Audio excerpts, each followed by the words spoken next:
federal tax, and tax is secondary to judgments. Right. He might not have the money, but he won't be free of it. Yeah, and he's certainly not Long going to be, as he's certainly not going to be hiding any assets. Well, that's good, because I was like, this dude, this Well, and if I recall, one of the reasons they froze his assets was because they could see he was actively transferring things to his wife. Yes. Well, and not just his wife, he was actively transferring things to other shell companies. Yep. But he was actively being sneaky with his money. Oh yeah. Yeah. And he let's put a fine point on it. He's not smart enough to be sneaky. So I mean, Alex Jones has the IQ of a potato. So he's not even smart enough to stay away from Yi. Right, yeah. Wild. So come Tuesday, that will be my new ride, 0 to 60 in 3 seconds. Nice. Good lord. It is traumatic to do that. Truck that does that? Holy shit. It weighs 7,000 pounds and has 830 horsepower. So you're rich. No, I've spent 3 years accumulating. It's a challenge still.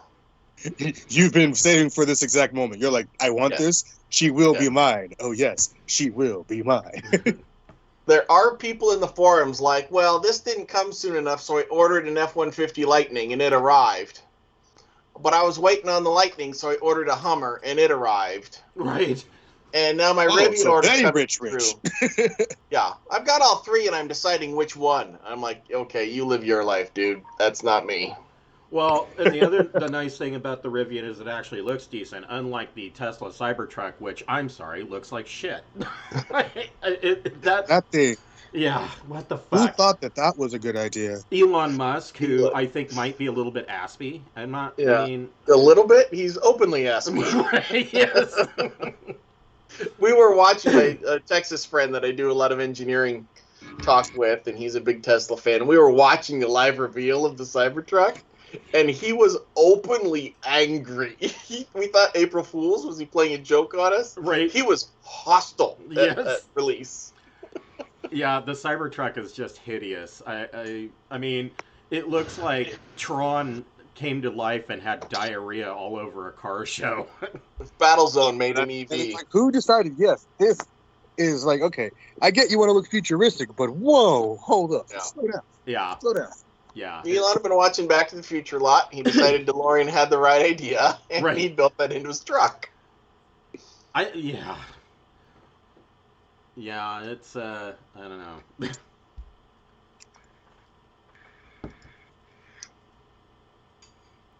When it launches, the Cybertruck will be wildly successful. There is no mistake. Of course you will see hundreds of thousands of Cybertrucks when they launch. Damn it. Well, I mean, of course it will, because it's like Apple users, you know. Yeah. You know, they have a built-in self-fart sniffing group of ready-made purchasers.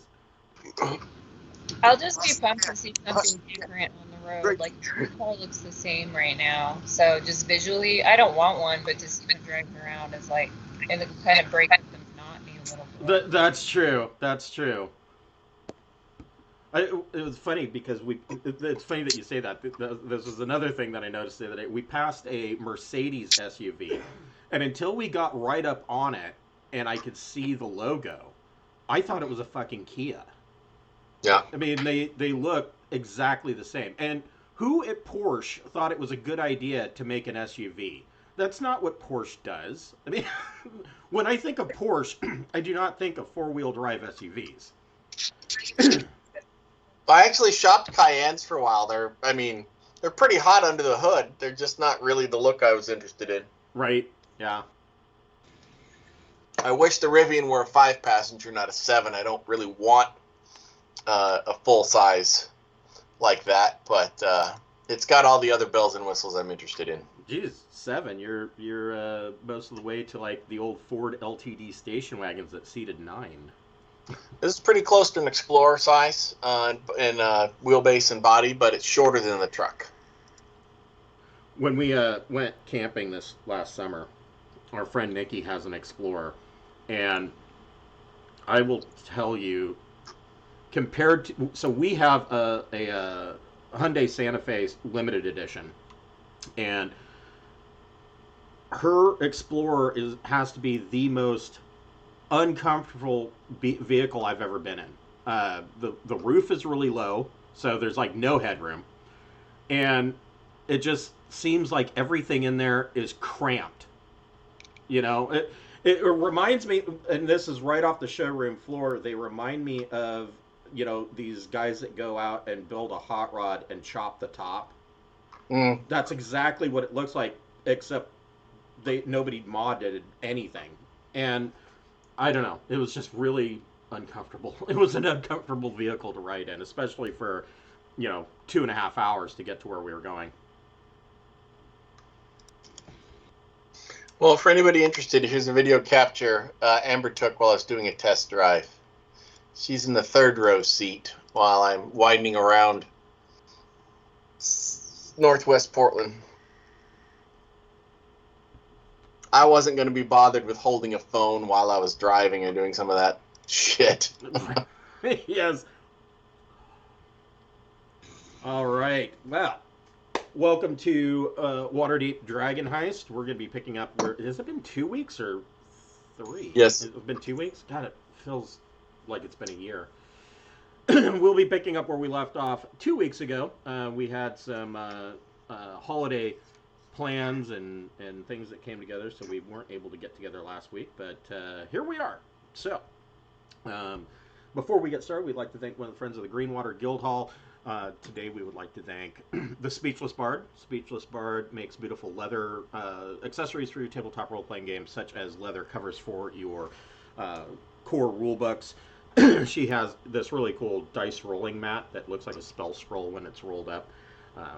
She has this other really cool thing, but I don't know if they're in stock, but it's called the Spell Compendium, and it's a small box that looks like a spell book, and when you open it, it has one side for like cards, like your spell cards, and then the other side can be used as a dice rolling tray, and on the inside cover is a magnetic spell tracker. All of the items are customizable. She does all of the work by hand paints the leather. All of it is just magnificent. She's a fabulous artist. If you're going to order, you probably want to do so soon, especially if you're wanting to order for the holidays. And that, quite honestly, and this is no pun intended, that ship may have sailed. But get it in early, and because she is over in the UK, so it takes a little while for her to get over here. And with our current shipping crisis and everything else, it's going to take a while. But yes, she does fabulous work. So please check out her link in the description down below, and tell her we sent you. If you're a fan of our Waterdeep Dragon Heist campaign, we do have a webpage via Obsidian Portal, the adventure log. I'm trying to do it as little broadsheet news blurbs, and it's dealing with mostly topics all over Waterdeep of things going on, background noise, maybe some news filtering in from outside of Waterdeep. And as the players gain more and more momentum, they will be taking more of a front page approach to a lot of their antics and shenanigans. If you like the page, please go to the front page and give us a thumbs up. We do like to see those fan likes, and we hope you enjoy. So, where we left off, you guys were in, what's the name of this place? Growlhund Villa? Yes. Growlhund Villa. And you discovered that, you were following the Nimblewright. And you came into Growlhund Villa, and you discovered that you were not the only ones that were following the Nimblewright. And you discovered a couple things. The first is that the Black Network, the Gentarim, had infiltrated Growlhund Villa and apparently we're trying to murder everybody there. So you're not exactly sure what that's all about. And you also discovered that the Nimblewright was the property of Lady Yala Grelhund.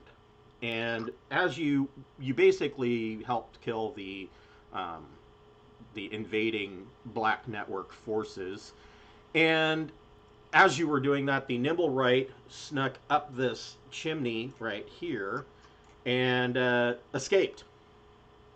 And the last thing that you saw, that Sparkle saw of it, is that it had gone out the chimney and bolted away into the night. And if I remember correctly, Impa King's imp was invisible and following it. Yep. And so you are left here in the Growlhund Villa. Lady Growlhund was protecting this door, which you learn is the door to the children's room, and she successfully defended that door. But she's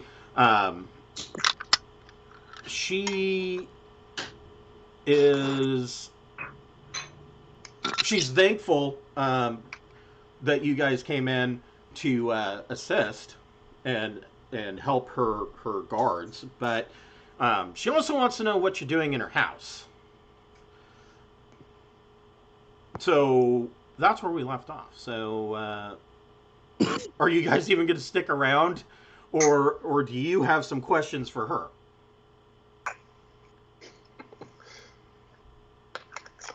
So, and also keep in mind that this was enough of a fracas that it's very, very likely that the city watch is on their way. So the stopwatch is ticking.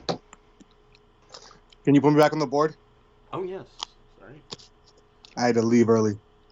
Well, we don't really need to add anybody on the board. We're out of initiative at this point, and we're going to be moving to the next map fairly soon. Never mind then. This is just the aftermath of the clusterfuck that was last game. So we can explain briefly that we were after the Nimblewright and then follow it. That's what I'm thinking. Rogue Nimblewright, gotta go. Okay. Have to assist, ma'am, and then run off. Our Sparkles already gave our cover story. Was that it or something else? I don't remember. It's like we're just your neighborhood good guys or superheroes come to save you, and now we're leaving. Our job is done here. We're out. I think as I was going out the door, it's like, you have been saved. You're welcome, and just left. The massive property damage. We don't require payment. The first one's free. Yeah. Right. So yeah, you guys are just gonna to bolt that. Mike dropping out. All right. So as you are leaving, you do indeed see the city watch heading towards Growlhund Villa, and of course, part of this group of city watch of about 10 is Barnabas Blastwind and the watch captain Seth Cromley.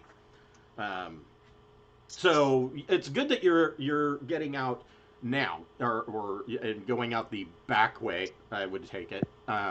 Of course, they're the city watch, so they're coming in the front door. But you guys kind of sneak out the back entrance as you see the city watch, and since Seth Cromley and Barnabas Blastwind have met you up close and personal when you questioned about the fireball that went off in front of Troll Skull Manor, they would have a lot of questions about what exactly are you doing here, and it's good that you got out. So you follow Impa King's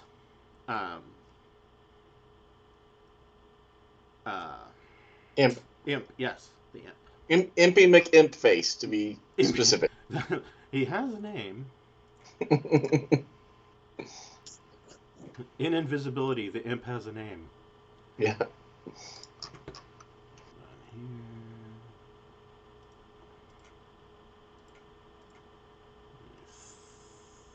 Throw some folks up here.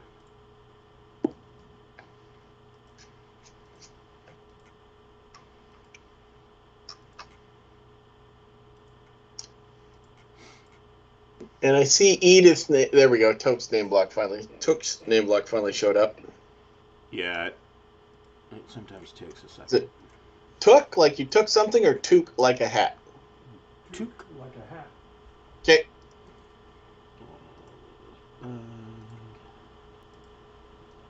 Like Pippin, right? Isn't Pippin a toque? Yes.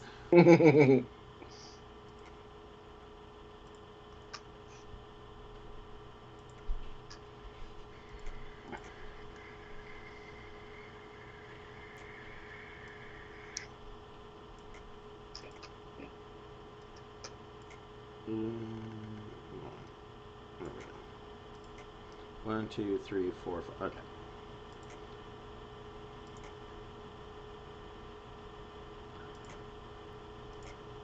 All right, and you guys can see everybody, right? Yep. Okay. Actually, that's probably down here. So, the imp tells Empiking that, and I don't remember. So the imp is your familiar, is that correct?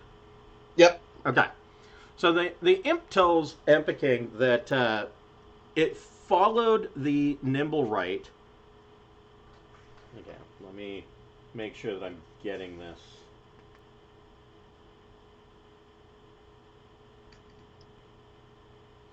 I have telepathy and senses beyond the find familiar spell. I have it constant if I want. Okay.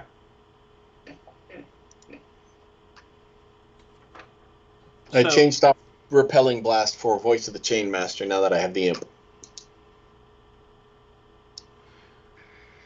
So the nymph or the imp followed the Nimblewright to the field ward of Waterdeep, and the Nimblewright went into a windmill there. Is it a windmill? I thought it was a windmill. See what happens when I take 2 weeks off.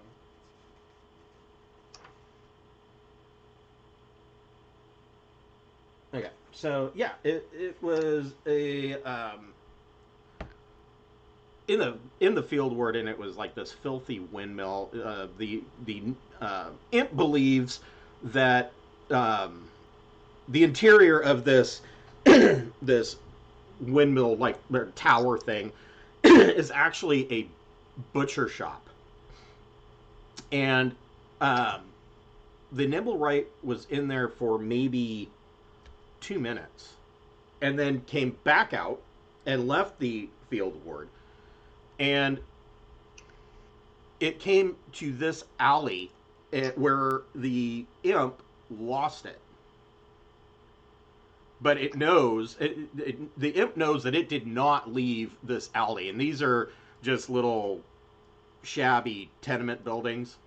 And as you can see, this alley is full of refuse and trash and questionable goo. So it knows that it's somewhere in this alley.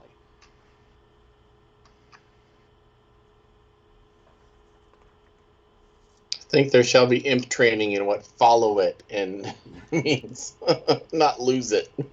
Well, I mean, it can lose things even if it was well trained. We got the device thing. We just need to play hot and cold with it. Oh, that's true. Yeah, you have the device. So you can follow the device, and the device, and I will move you guys closer to where this actually is. You come up to this point here, and the device starts to, the little umbrella starts to spin, and it whirs and clicks, and just because it's so utterly ridiculous, I shall show it again. This is the Nimblewright detector. It's a timey-wimey detector. Yes. The little umbrella on top spins faster the closer to a Nimblewright that you get, and it is spinning quite quickly. And you see that they're in this alley, in front of this well.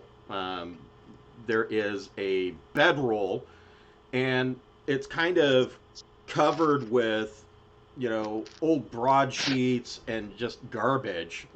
And under this is the Nimblewright, who looks like this. Very dashing. Yes. With feather. For a robot, he is quite dashing. And the Nimblewright sees you guys, and I mean, it's kind of hard with this Nimblewright detector going bzz, click, click, click, click, click, click. It's not like you're going to sneak up on him. It's it's pretty obvious, and so the Nimblewright is ready to square off with you guys.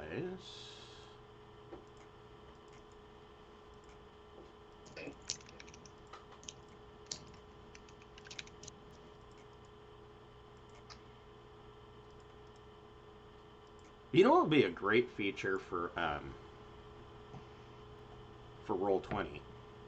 A great feature for Roll20 would be if they had the ability to take all of the characters and select them and put them into a party, and then you could just right-click on party and select add turn, and it just go auto-populate.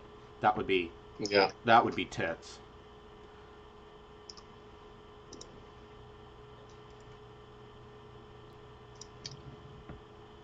But that's too logical. Right. That was weird. I didn't expect to hear the dice roll. So everybody can roll initiative, and we will see where you are in the stack.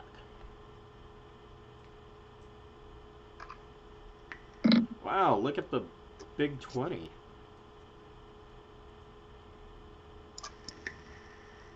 Big brain on Epiking. So Toot got a 21.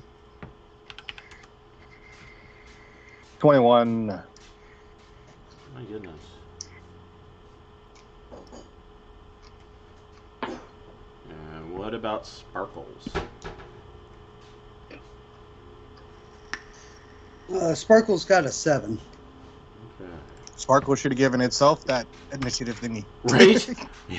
So, Jesus Christ, we got 4 21s. So, who wants to go first out of the 21s? I would propose I'm the talky one, and maybe we can talk, or I lose my action, and then everyone else is not as talky as me, and then can do things. Okay, I'll go second. Okay. And then So if I fail, Grandma can get to him. And then between Took and Bug, which one of you wants to go? I will go fourth. Okay. So Empike, well, everybody, you see the Nimblewright kind of get up. He hears the whirring and clicking as you guys are approaching. Gets up and brandishes his. What is he use? He has a rapier and a dagger in his offhand. I think the feather in the hat mandates a rapier. I don't think he's given a choice. Right, yeah. If you have a feather in the hat, you automatically get weapon proficiency with rapier and dagger. It is bonded to your hand. You can't even sheath it. Yes, right. First, I telepathically tell the imp, follow him if he runs again, closely, not, I think he's in an alley somewhere. I put my hands up. Look, we know you're not happy with your situation, but running around and hiding in nobles' houses is probably not a long-term plan you can keep up.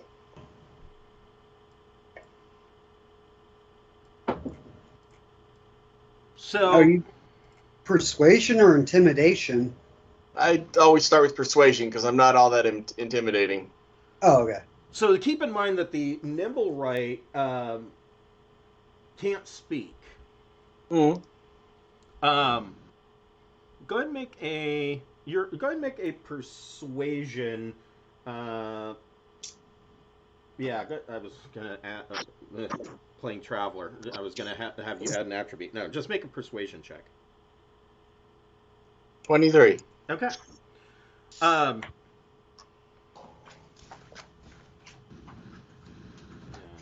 Interesting. Interesting.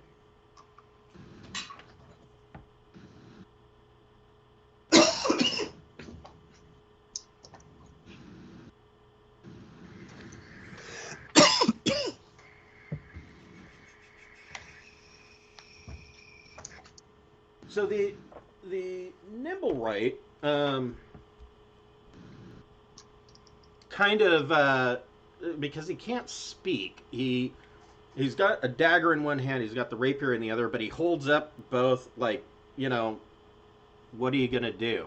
And then replants himself into a combat position. I will finish my action by saying, let's explore what your travels have been and what might help you out. And I'll just, sit down, cross my legs, like we're going to talk. Okay. Edith, what would you like to do? I want to use the Wand of Entangle where he is, so maybe he will help me. Okay. So he gets a save. Okay, I don't know what save it is. Let's see here.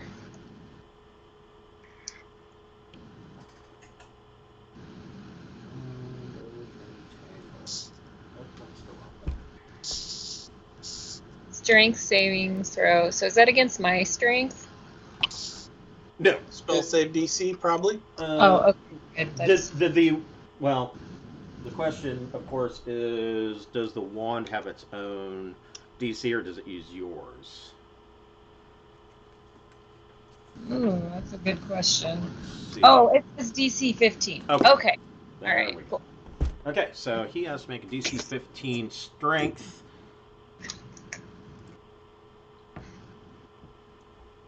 No, he gets an 11. Sweet. So he is restrained, I believe. Is that correct?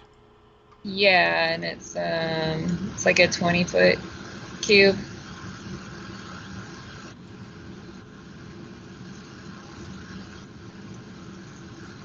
Okay. Let's just do that. That should be. So he is restrained, and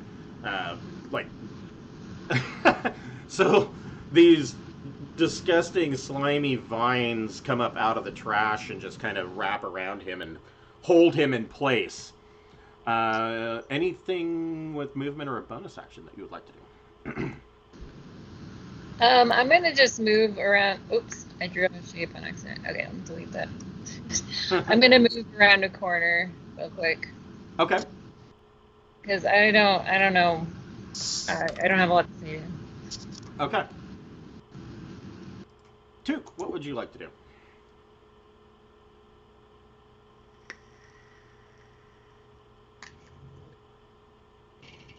Took, what would you like to do? Swing. You're gonna run in and swing on him? All right. Actually, I can get rid of this stupid grid. There we go. Much better. It's harder to run if you only have one leg.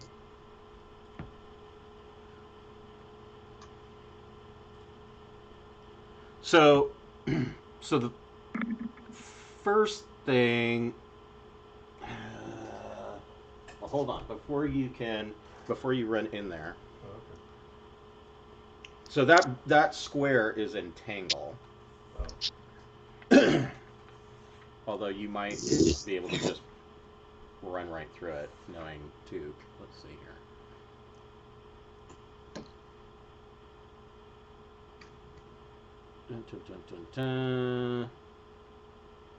If you're not in the area when it's cast, I think it's just difficult terrain. Yeah, it looks like it's just difficult terrain. Let's see. For the duration, these plants turn the ground. Okay, so yeah, so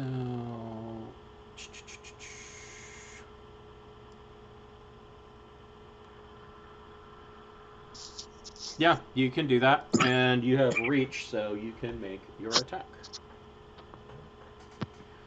So 14 misses. It does. Oh. That is also a miss. That's it. Okay. Bug, what would you like to do? Well, it looks like we've decided to go with the beat the thing up instead of talk to it option, so Yep. I will join in the beating the thing up. Okay. Just far enough. Cool. Move up next to Took. Be like, taste my mace. Oh, maul. All right. I need something that rhymes with maul. Fall to my maul. There we go. Uh-huh. Let's see, and you've got reach as well. Yeah, well, yeah, we'll give it to you. It's close enough. Well, but that one, because my dice hate this character. So what'd you get? And that one. Oh, fuck. All right. Well,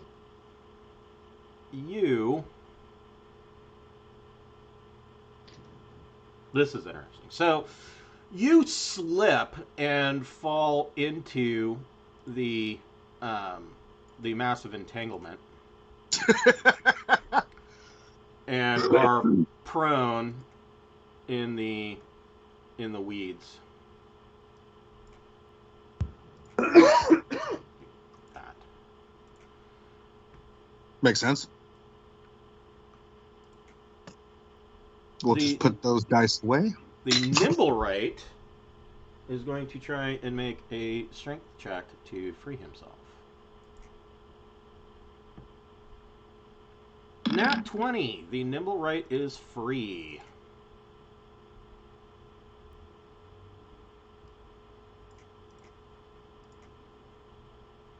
Actually, though, you're not entangled. That was the wrong. You are prone, not entangled. There we go. So the Nimblewright is free. And it is going to...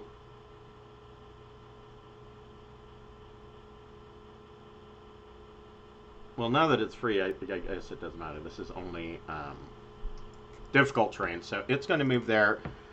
And with its bonus action, make a dagger attack on Took. Well, it would be wiser for him to make a dagger attack on Bug because he gets advantage. So that's what he'll do. That's going to be a miss, I'm sure. Yeah. Yeah, a 14 probably misses you. It does.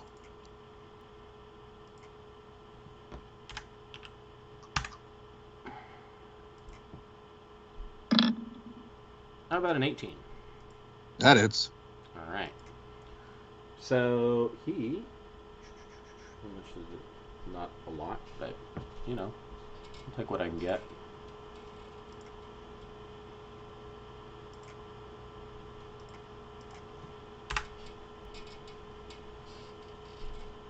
Nah, I'm just going to make it simple on myself. He does 6 points of damage.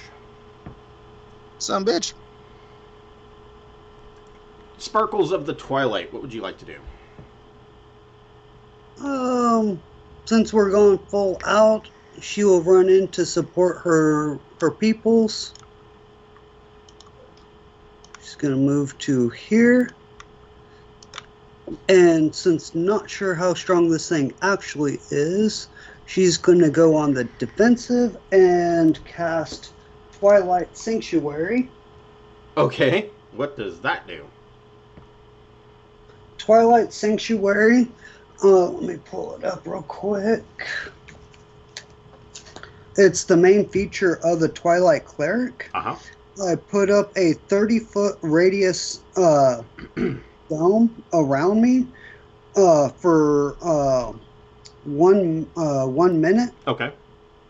And I can do one of two things. Each player that ends their turn within the sanctuary, they'll get it when I cast it, and when they end their turn, I can either grant them a 1d6 temporary hit points each round, or I can get rid of a charm effect or a fear effect. Nice. Okay. So each round I can reapply their 10 hit points for each character. Okay. Let's see. Ah, there we go. Or, Yeah, I'll let you add your aura. Oh, and everything within the Twilight Sanctuary is within a becomes dim light.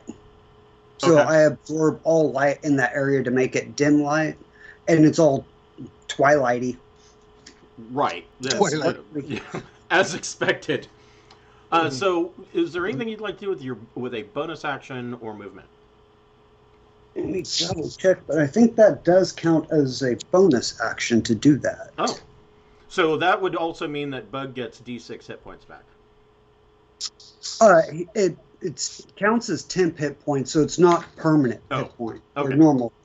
So, So- well, I mean, he could get hit points back that he just lost because he got stabbed. Yes, and he will get 4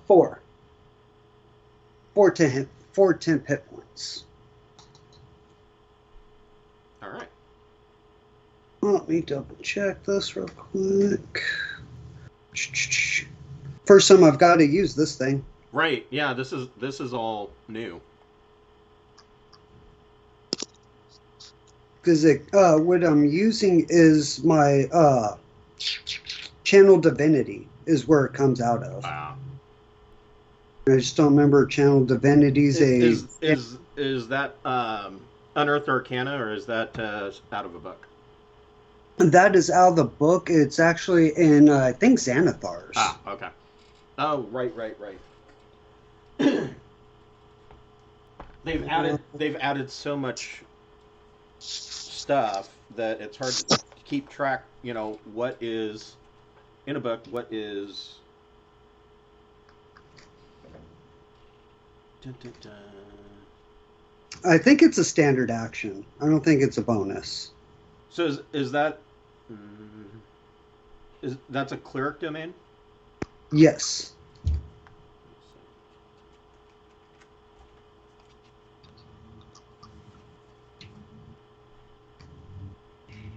Let me double check. Twilight. Grave. It's in Tasha's, is where it is. I just looked. It's in Tasha's. But I think a Channel Divinity is a full action.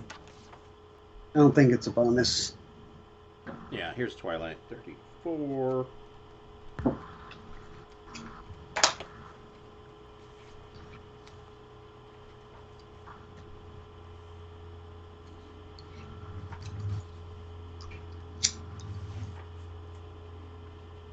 So that was... What's the name of that one? Oh, Twilight Shroud? Oh, no. Sanctuary. It's the level 2 spell. There we go. When you get to be level 2. You can use your Channel Divinity to refresh allies with Soothing Twilight. Okay, so that makes sense, but that doesn't answer our question. See, this is how Wizards makes money. You can't find everything in just one book. You have to Mm-hmm. go through multiple. So it says, second level, you gain the ability to channel divine energy directly from your deity using the energy to fuel magical effects. You start with 2 such efforts, turn undead, and effect granted by your domain. When you use channel divinity... Right.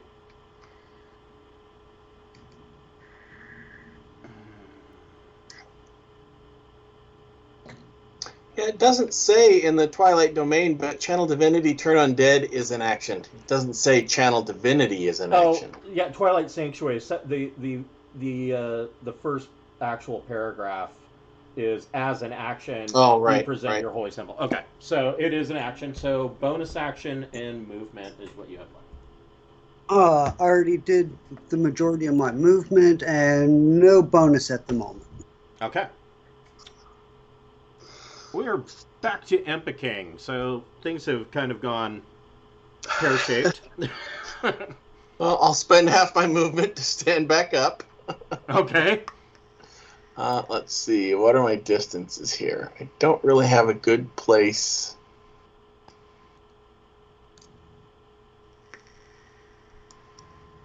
To get line and do anything without disadvantage. So I'll just move close to the corner and finger guns him. Okay. Disadvantage probably because Took's in the way. I'm going to rule yes. That sounds adequate because, like I said, Took's... I don't imagine Took as being a small person, so shooting around him, I'm going to shoot between his legs and try not to nick his bag. Well, the worst roll was a natural 1, but net 8. So go ahead and roll your damage. Something jumped up and bit me. I think the Genie's Wrath is I can. Let me see if... hold on, where'd it go? Features, class... Batman. Why did you say that?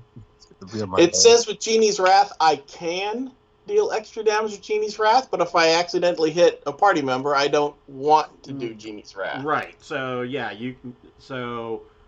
Just did 7. So Took, Empiking accidentally tried to finger guns between your legs and nicked your bag, and so you take 7 points of force damage. And I'm going to pull a Kif facepalm.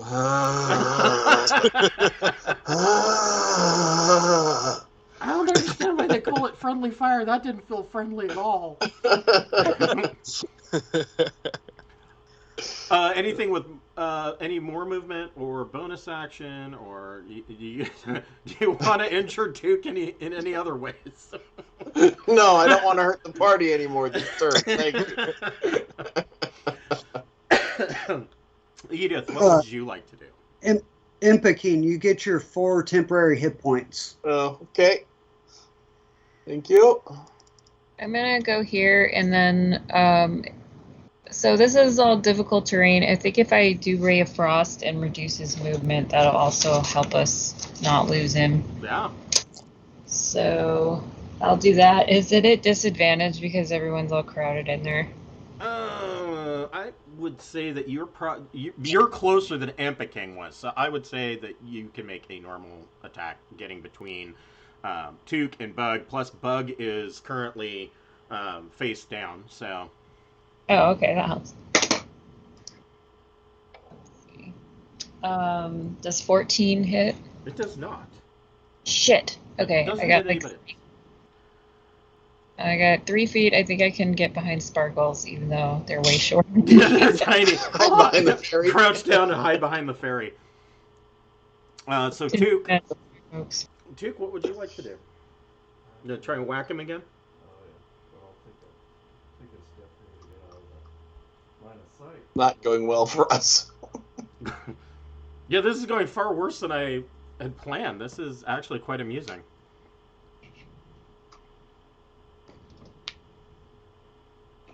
No, that's a miss.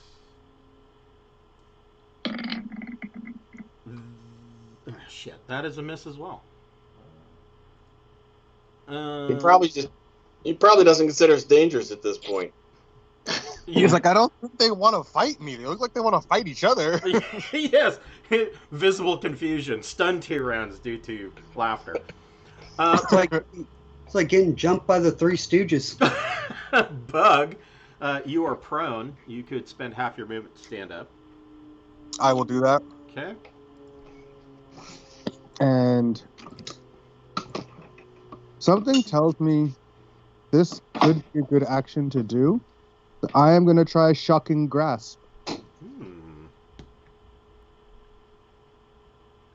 So I will say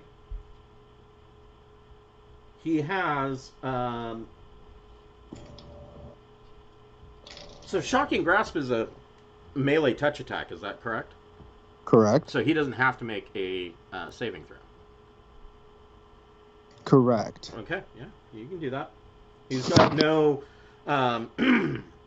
he's got no resistance to it, but he does have magical resistance. He has advantage on saving throws versus magical effects. I don't know. I just feel like touching something with electricity when it's a construct of metal seems like a good idea.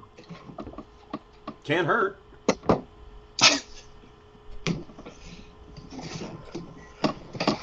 And it can't take reactions if I succeed. Touch attack. What's my touch attack? Oh man, I screwed up.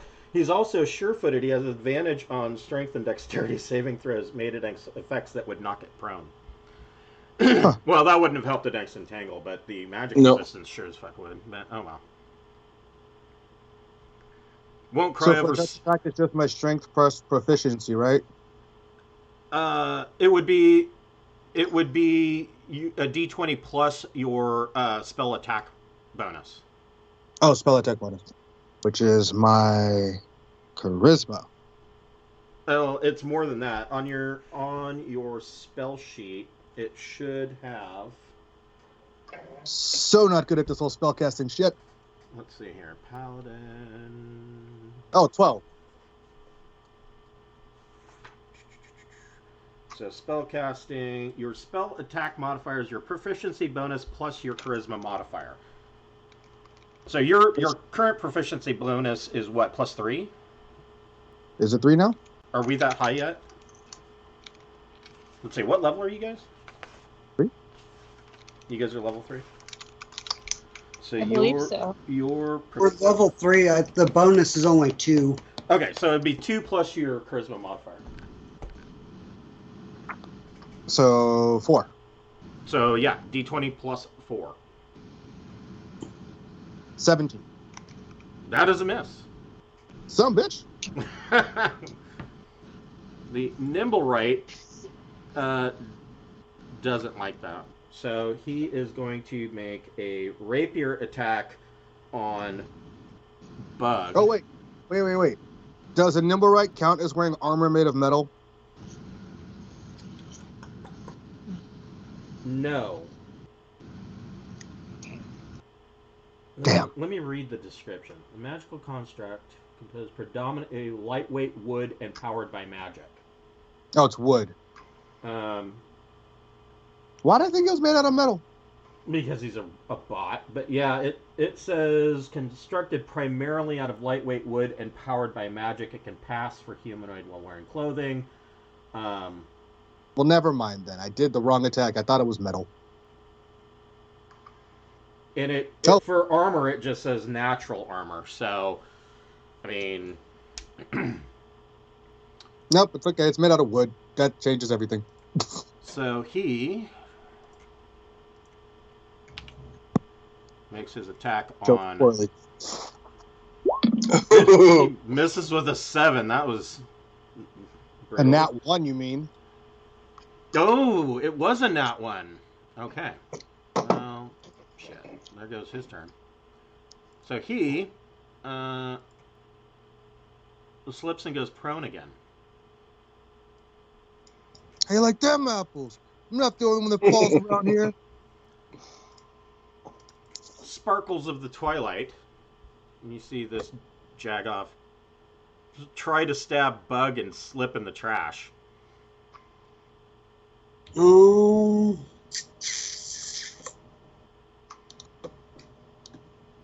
Now, keep in mind, because he is prone, if you were to make a ranged attack, it is at disadvantage. But if you are within 5 feet of him and make a melee attack, it is at advantage. Yep. Well, what I'm going to do is take 5 foot step forward. And do the pokey pokey? No, I'm going to angle and hopefully help everybody else by casting Fairy Fire. I get 1 free use a day as being a fairy. Might as well use it. Does he get a save versus that? The save is a dexterity save, but I don't know how that's going to help him if he's face down. Well, he gets advantage against magical effects on saving throws.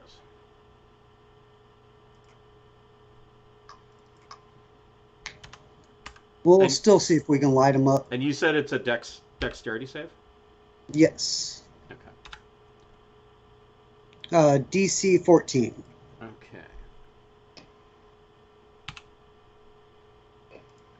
Here goes the first roll.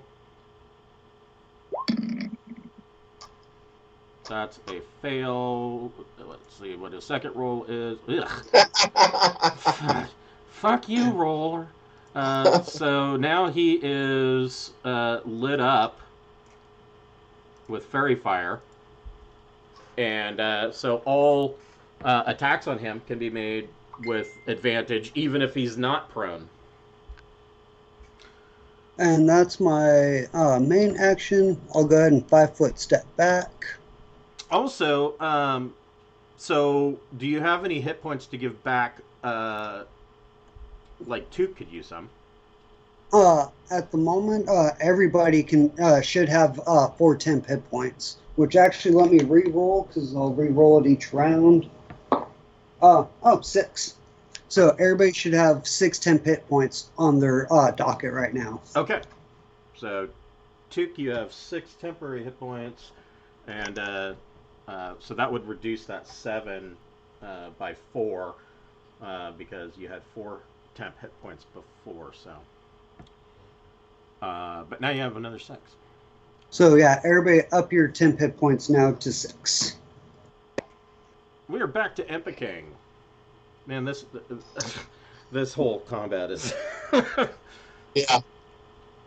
I will move around the building double and be done. Okay. Edith.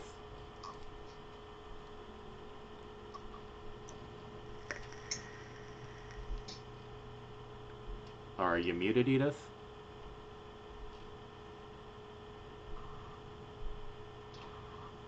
She's AFK. Okay. We will go ahead. I'm just saying by looking at her camera. Baby, come back.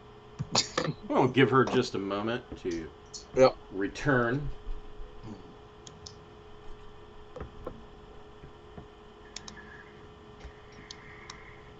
She's back.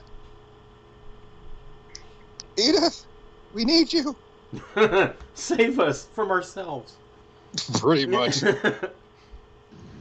I couldn't find a pencil like anywhere, so that's where it's looking all over my house. I finally found one. Okay, so I'll do take 2 with trying to do Ray of Frost. Okay, you have advantage, or actually, so because that's a ranged attack, it would be a disadvantage. But he's sparkly, so that would be advantage. So it's just a regular attack. Okay, the first roll I made was 13, so plus 5 is 18 to hit. That hits. Okay, cool. And that is 1d8 of frost damage.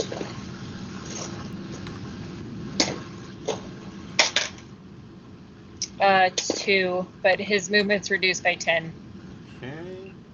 That's the main thing I was trying to do, anyway. Okay. Oh, I don't know if you were around when it happened, but you should have 6 temp hit points, Edith. Yeah, that's why I ran to get a pencil. I was like, there's no way I'm going to remember pencils. So I was freaking out. I keep my fancy Statler drafting pencil next to me at all times on the desk. It honestly, because I do everything online, it very rarely gets used. But then when I need it, it's never, it always has to be right there. 2. That's how it goes. Well, you want to try this again? And I want to hit him this time. so you have advantage on your attack. Okay. Yay! There you go. 23 gets it.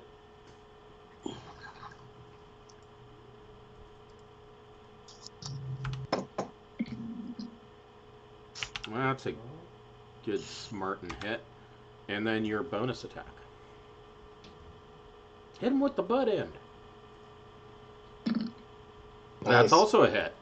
Finally. You can roll that one again too. See if you get a nat 20. I mean, you never know. So -4. Okay. All right. And do you want to just stay where you're at? I mean, this is a good. Yeah, I think so. Okay. Bug. You have advantage. I will attempt to attack. All right. Bug smash. Bug smash, maybe? 19? That hits. Woohoo! Like bug smash. We're finally out of the bad rolls. Don't jinx it. 14? Okay. And did you roll? Did you roll with advantage? I did. Okay. Bonus action and/or movement. I'm not sure I have any bonus actions. Oh wait, yeah, I can do the thing. It's literally what my character does. The thing. What? The God, why can't I think of words? You could put you could throw a divine smite on top of that. So yeah, I mean, I do that. You could burn a first level spell slot and throw an extra 1d8, or is it 2d8? I don't remember. I think it's 2. I really need to know what the hell my character does. That's what I need to know. Yeah, I mean, the one and only time that I was actually got to be a player in a 5e game, I just had the book open on my character page. It says... Yeah, 2d8. 2d8. It is 2d8. If he was undead, it would be 3d8. Yes. Where the hell are my d8? All right, d8 and d8. 9. Okay, so he's going to take another 9. Ouch. So that's starting to smart. The Really? Nimblewright.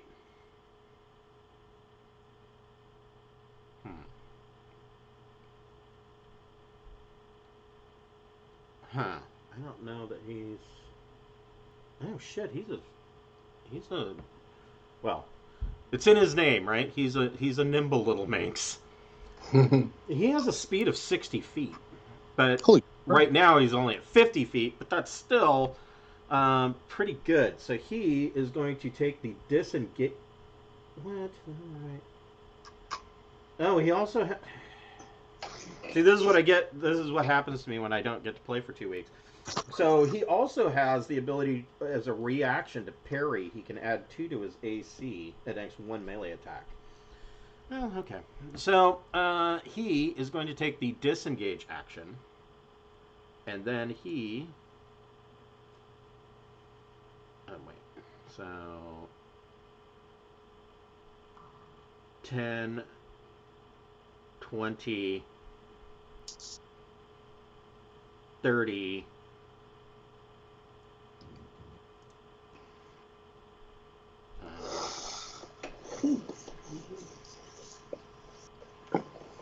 35,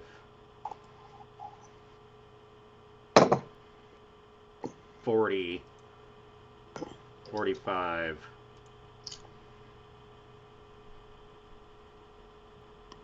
50.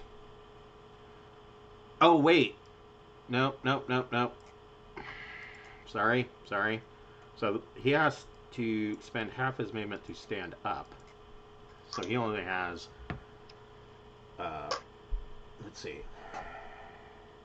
Half of 50, 25. Yeah, he has 25. 25. So this was 20 feet to get out of here, and then he has another 5 feet of movement to go roughly there. Okay. Yeah, that's what he's going to do. Did he still lose the 10 foot from the Ray of Frost? Yes, but he has movement of 60 feet, which dumped him down to 50 feet, and he's in... he had to spend half his movement to stand up, so that left him at 25 feet, and he's in Entangle, which doubles his movement while in that square, so he didn't get nearly as far as he had hoped. Is the way that works out. Debuff. Sparkles of the Twilight, what would you like to do? If you want to arrow him, you have advantage. How hurt is he looking? He's banged up pretty bad. There's splinters of him coming off.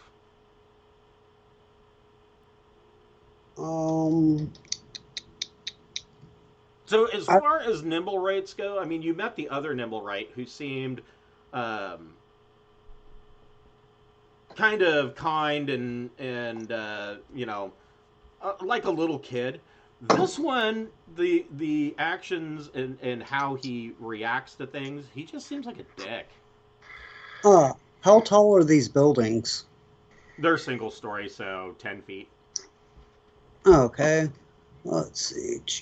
Up 10, 20. About there. She will fly up on top of the building to about there. Okay.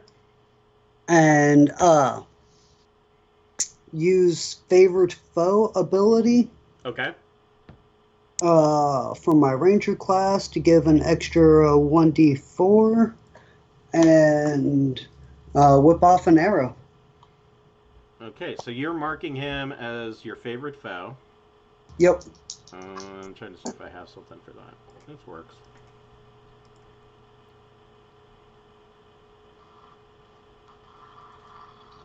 So with advantage, 24. That hits. 8, 4.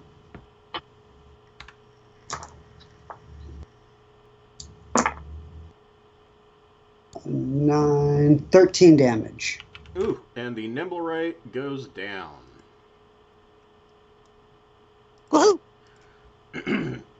So, the Nimblewright goes down, and I assume, of course, you're going to rummage through his pockets. Or rummage through him, rather. You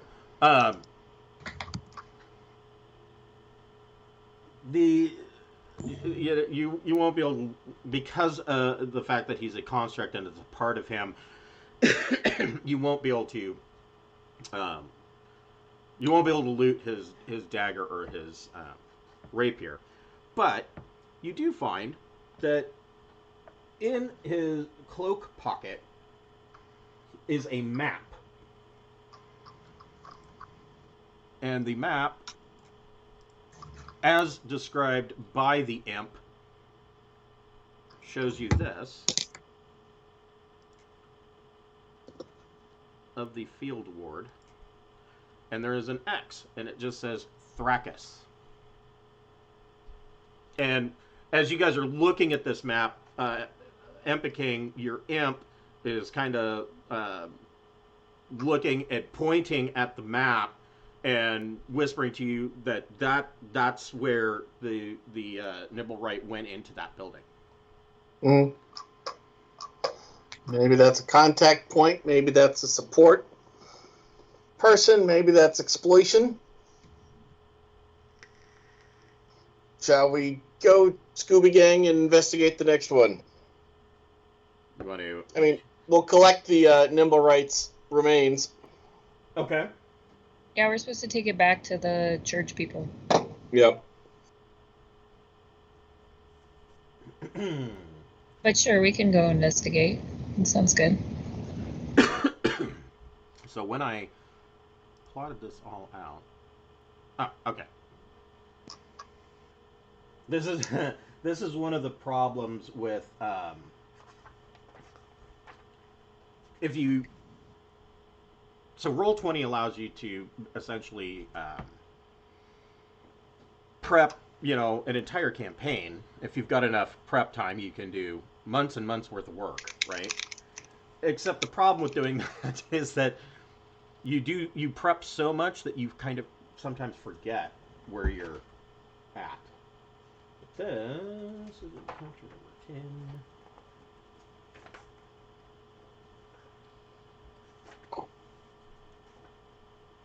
Well, I bet it also doesn't help when the group doesn't stick to the narrative script. Sometimes that is, yes, sometimes that can be problematic. You are correct. Oh, sure. Blame it on us. So you guys head to this this converted windmill, and throw you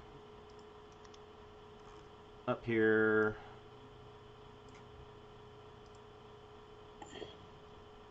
Well, before we go off to the windmill, do you guys want to take a short rest, or what? That's a good question.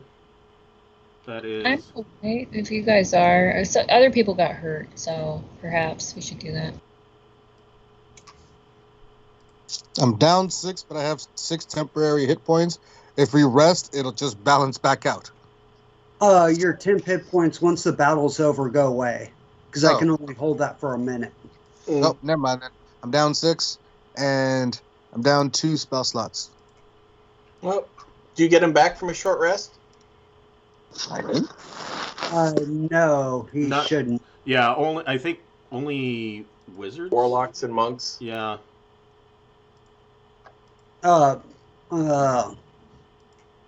My Twilight Sanctuary comes back on a short rest, so that helps.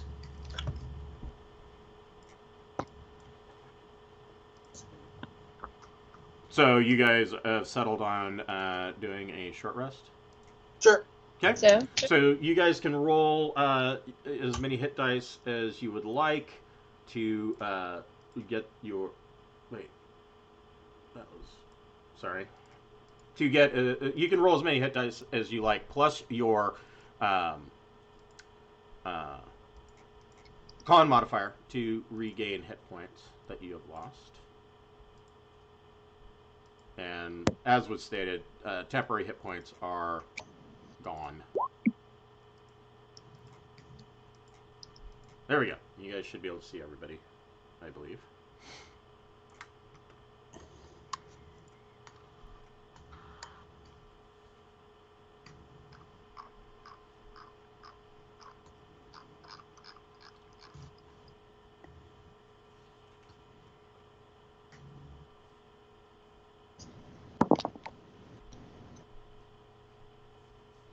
So you guys take an hour to rest, and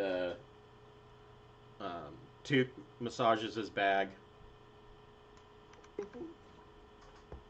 and then you make your way to the field ward. And so actually, I should probably show you. Huh? Interesting. Well, to show you, I mean, showed you the close-up map, but this is the field ward is way up here, and essentially this is kind of it's not as bad as like Undercliff, but the field ward is lower end area. It was essentially used for military encampments and things like that, and is a general area where trade caravans and things of that like would park their vehicle or their carts and whatnot. You smell a lot of manure because there is a lot of livestock, things like that in the area. And you follow the map and you come to this old windmill. I mean, it is old. It is a crumbling 2-story stone building with a windmill that appears to have been here before even the rest of Waterdeep rose up around it. And there are a couple of ingress points. You got the main door here, and then there are these two doors on the southern side, and then all the way down here there is another door on the southern side that leads into the complex as well. So it's up to you how you. I mean, you could, split the party and everybody go into one door each. That makes sense. Fast. That's the fastest way to get through a dungeon. If you want sparkles before we go in, I can do a circle around stealthily and look inside the upper windmill, just see if I see anything before we move in. And we can also use the imp to go a room ahead, room by room. So yeah, Sparkles will attempt to do a stealth flyby and check out some upper story windows. Okay, go ahead and make a stealth check. 18. That's pretty good. 11 plus 7. And you're checking the upper reaches up over here. Is that what you're playing? Yeah. Okay. So these are, of course, windows. Looking in through this window, you see that there is, of course, a staircase that looks like it is in pretty shabby shape, and you can't see too well into W5. Just the angle, you can only see like this area. In this window, you can see that this appears to be mostly empty, and the roof of this windmill is fairly rotted through. So I mean, it's not like the interior of this top portion, at least, is very. It's not dry, and of course it is now mid-fall, so it's getting cold and a little bit rainy, a little windy. And so the inside of W6, you see that there is a lot of pigeons that are roosting in this room, and it's just a complete mess. Can anybody speak with the pigeons? That's my Indian name. Speaks with pigeons. I actually have the spell Speak with Animals. I thought you were going to say you have the spell specifically Speak with Pigeons. It's a ring of mud breathing, and I can cast Speak with Big Pigeons. Yes, with a +2 modifier. Yep. Option. I don't know. Maybe it's worth it. Maybe not. So in this window, I mean, yeah, you could speak. You could halt here and speak with animals if that's what you wanted to do. Oh, let's go ahead and just keep doing a flyby. If I see anything out of the ordinary, I'll ask them. So in W7, as you fly around, you see that this room, the roof over this particular room in particular, is much more intact.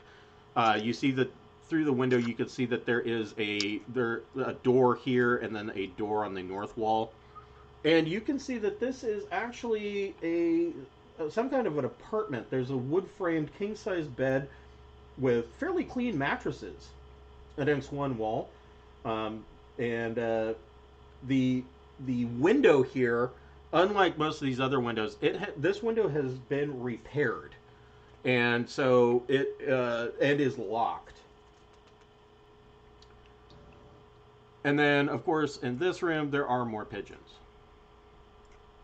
and that's what you see as you fly around the top portion of the windmill. Well, Sparkles will land and inform the party of what she sees, and See what the party wants to do. Yeah, what do you guys want to do? So, Empiking, you had said something about sending the imp ahead. Like we did in the Noble Estate, where the imp can go around the windows or crawl into any openings and tell us how many people are in each area ahead of us. Okay. But I like Edith or whoever talking with pigeons as well. Sparkles can talk with pigeons. It's up to you guys. However you want to. Or if they want to start scouting ahead in the lower area, Sparkles can catch up. She'll fly up and ask the pigeons what's been going on. Catch up. Okay. So Sparkles is going to fly up and speak with the pigeons. Yes. Okay. Spell slot off. And then Edith, did you have any besides talks with pigeons? Did you have any other ideas? I'm not sure. I have a pretty good investigate skill. I'm not sure what I should investigate specifically, though, from the outside. Okay. I see two. If it looks like more people than the Nimblewright have come and gone, do we have a crowd coming and going or not? I think you should be able to get some information there. The exterior of this windmill, the area that you're coming into, is fairly. Again, let me turn off this grid. It's Rotted and stuff. Well, it's muddy. You see that there are a lot of wheel ruts, like carts, wheel ruts in the mud, and there are a lot of hoof prints from livestock. Can I see if there's any footprints at all? Like. There's many. They're all humanoid, though. There's nothing weird. Yes. Well, yeah. I mean, there's hoof prints, of course, but there are, for the most part, the rest you see that they are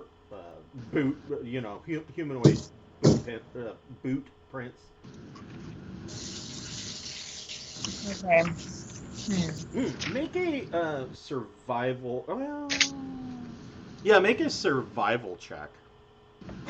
Oh, you got +1, so wait. 2. All right. Yeah, no, it's just a jumble of boot prints and wheel ruts and animal tracks.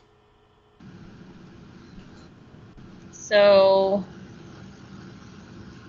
and the new window, I can't tell anything about except that it's new, right? Well, it's on the second floor, so Sparkles had come back down and told you that this was, if somebody repaired the window. If Edith wants to go with Sparkles, I can set up the grappling hook so she can climb up to the second floor with me to talk to the pigeons. I don't really have speak with animals. Yeah, I'm drawing a blank. I'm not quite sure what to do in this situation. Well, I have speak with animals. You can come with me and we can talk together. Oh, okay. Sure, I'll go up. Okay. So I can mediate. So Edith is going to climb up the grappling hook, and so you guys are in W6. What about Bug? Bug, what's your plan? Are you going to follow Took to the front door? I'm gonna go with Took. I like his style. Okay. So we will put you over here near the front door. Empking's got your back, way back. I'll shoot you in the back, apparently. Yes, he's good at that. In the sack, in the back. I'm sure at this point, Took's like, no, Empking, you should really be up front. Yeah. That stings like a hornet, man. You go first. So, Sparkles, you cast Speak with Animals. What are you asking the pigeons? Have they seen anything odd? Like what's been going on? It's also why I brought Edith with me. She might have better ideas what to ask. Yeah, you guys, both of you, can go ahead and confer on what you want to ask the pigeons. Who has been coming and going, and what are they up to? So the pigeons, they're up here because it's cold and wet, and this is as good a place as any to somewhat get out of the weather. The pigeons, as far as coming and going, they tell you that there are on the bottom floor there are a number of people that I don't think the pigeons would use this word, but they basically convey to you that they are the people on the bottom floor. A lot of them are transient, and that Not like us. They just come and go. yeah, well, they don't have anywhere of their own, so no, they're not like you. These are. I mean, they're like the pigeons. Yeah, these are mostly homeless people that that are invited to stay here by the big scary man. Oh, okay, yeah, I was gonna ask, like, if they're all transient, how they get the window fixed. So the big scary man invites them. Okay. And the pigeons tell you they don't like the big scary man. The big scary man has caught a couple of them and smash them and eat them. Sometimes he doesn't even cook them. Sometimes he doesn't even pluck the feathers off of them. This is useful information. Is it really a man then, or is it just a humanoid thing? Monster. They convey big lizard. Ooh. All right. So since they come in every night, then what happens? What happens to the original homeless people? Does he eat them too, you think? They they're not sure what happens, but they know that for instance, night before last, 5 homeless people were invited, but only 4 left the next day. Okay, this is shady. Thank you, pigeons.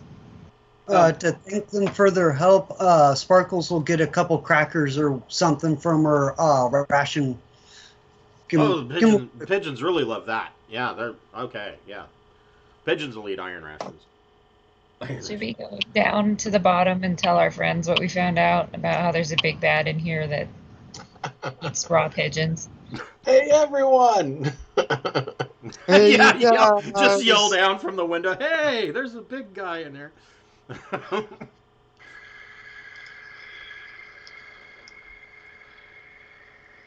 Okay, so you guys are going back down to the bottom floor.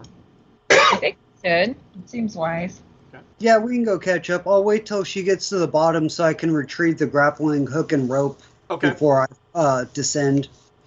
Okay, so yeah, the rest of you learn, what they discovered, that there's a big guy in here who likes to smash pigeons and eat them, and may be of some form of lizard-type descent. Lizard-type species, thank you. Fucking Oh, shit. Did we find out where Scaly went? Yeah, I was going to say it could be scaly. So here's your door. Who wants to open the door? Okay. I can have the imp do it, or you can Leroy Jenkins it. Are you going to kick the door open, or are you going to, try to use some modicum of stealth? Okay. What is the stealth you speak of? Right.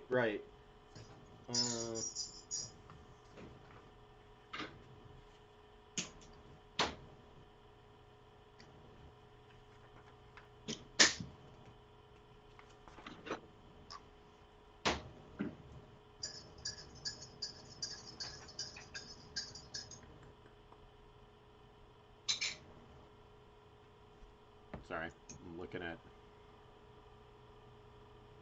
how they... Okay. Okay, I see. So you kick open the door.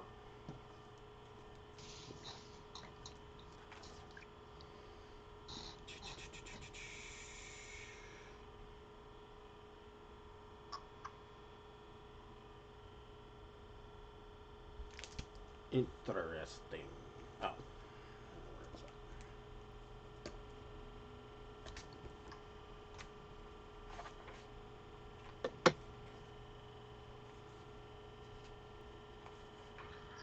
Okay.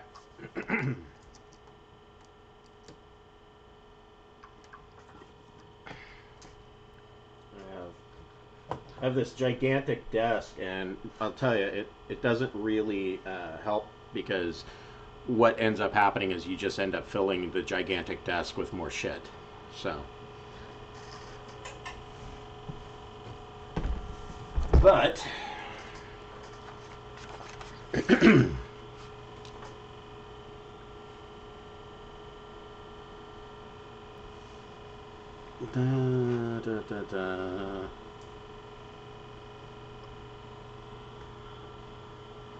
Well, okay, this book is useless.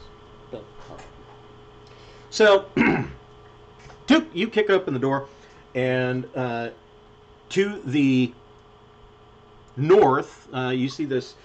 Well, you're in a hallway that stretches north-south, and I need to roll a d20. 2 of them.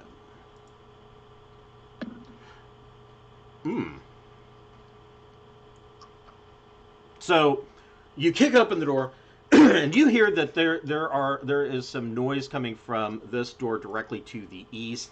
And basically, you hear somebody kind of go, and then like start to snore, and then another voice that isn't snoring goes, "Shut up! You're making too much noise."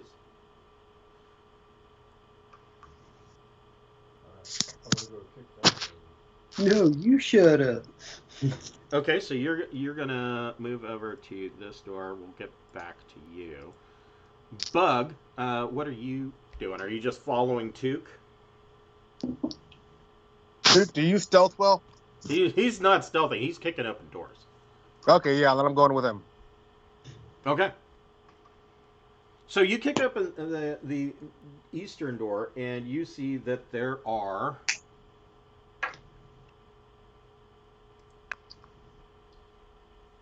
There are 7 filthy squatters living in here.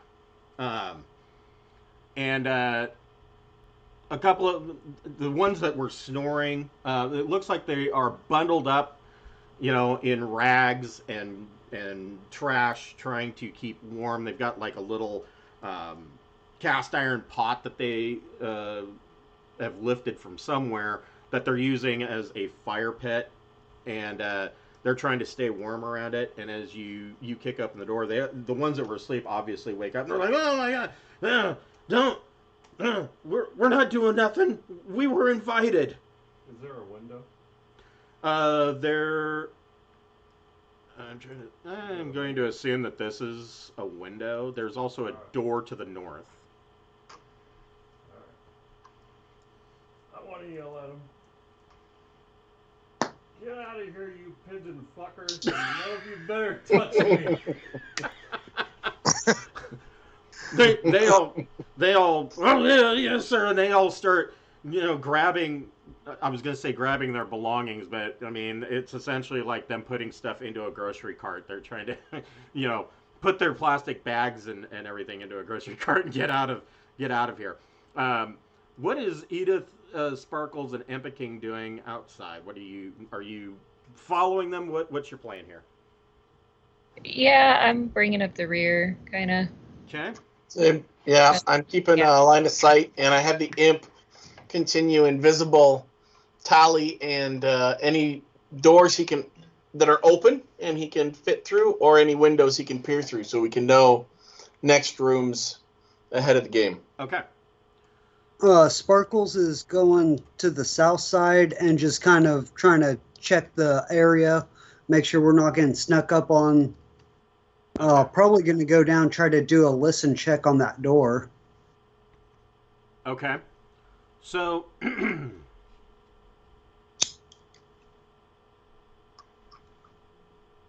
everybody make a perception check.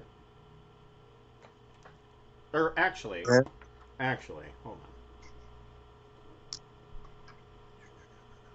And the king rolled a 0. Before you don't roll anything yet. Let's see.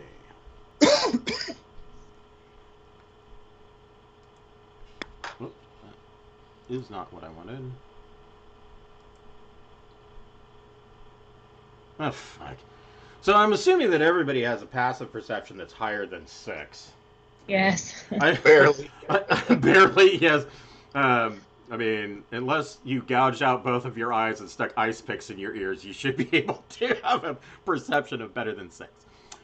So, coming up behind you from this door back here, the door has opened, and hearing the door get kicked open, comes a rather large dragonborn, a red dragonborn, and he is yelling, "What's going on? Why are you making so much noise? I told you guys that you were welcome to sleep here, but you can't be kicking open my doors and acting like that."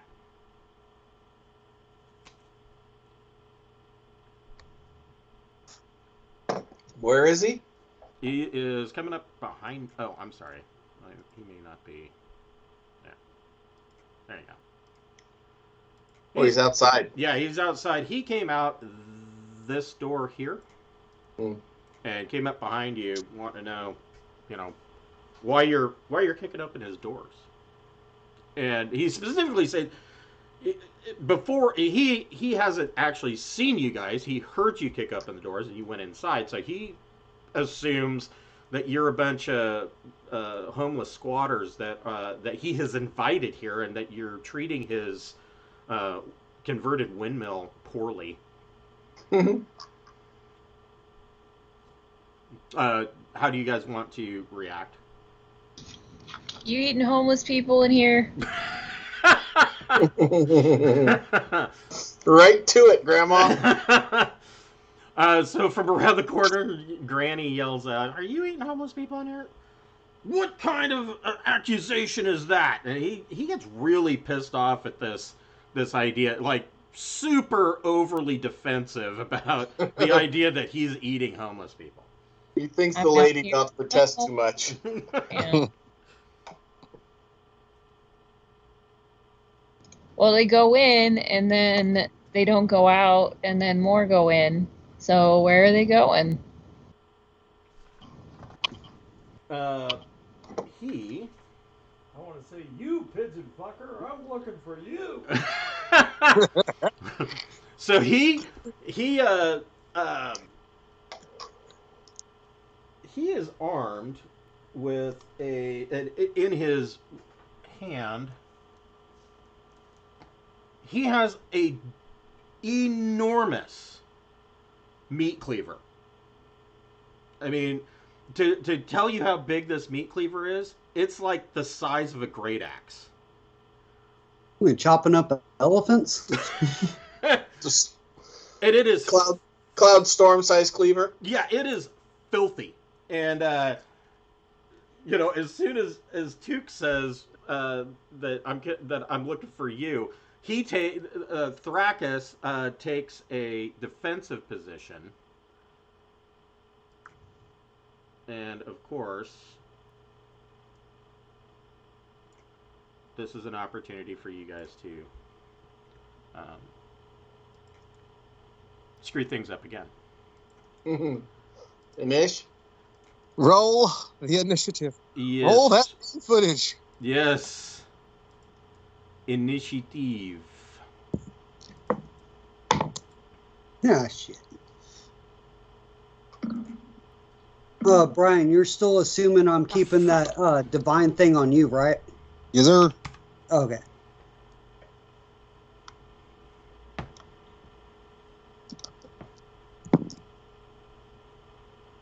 Good thing too. All right. Oh, good. Empa King got a 20, so he could, and he's not behind everybody yet. All right.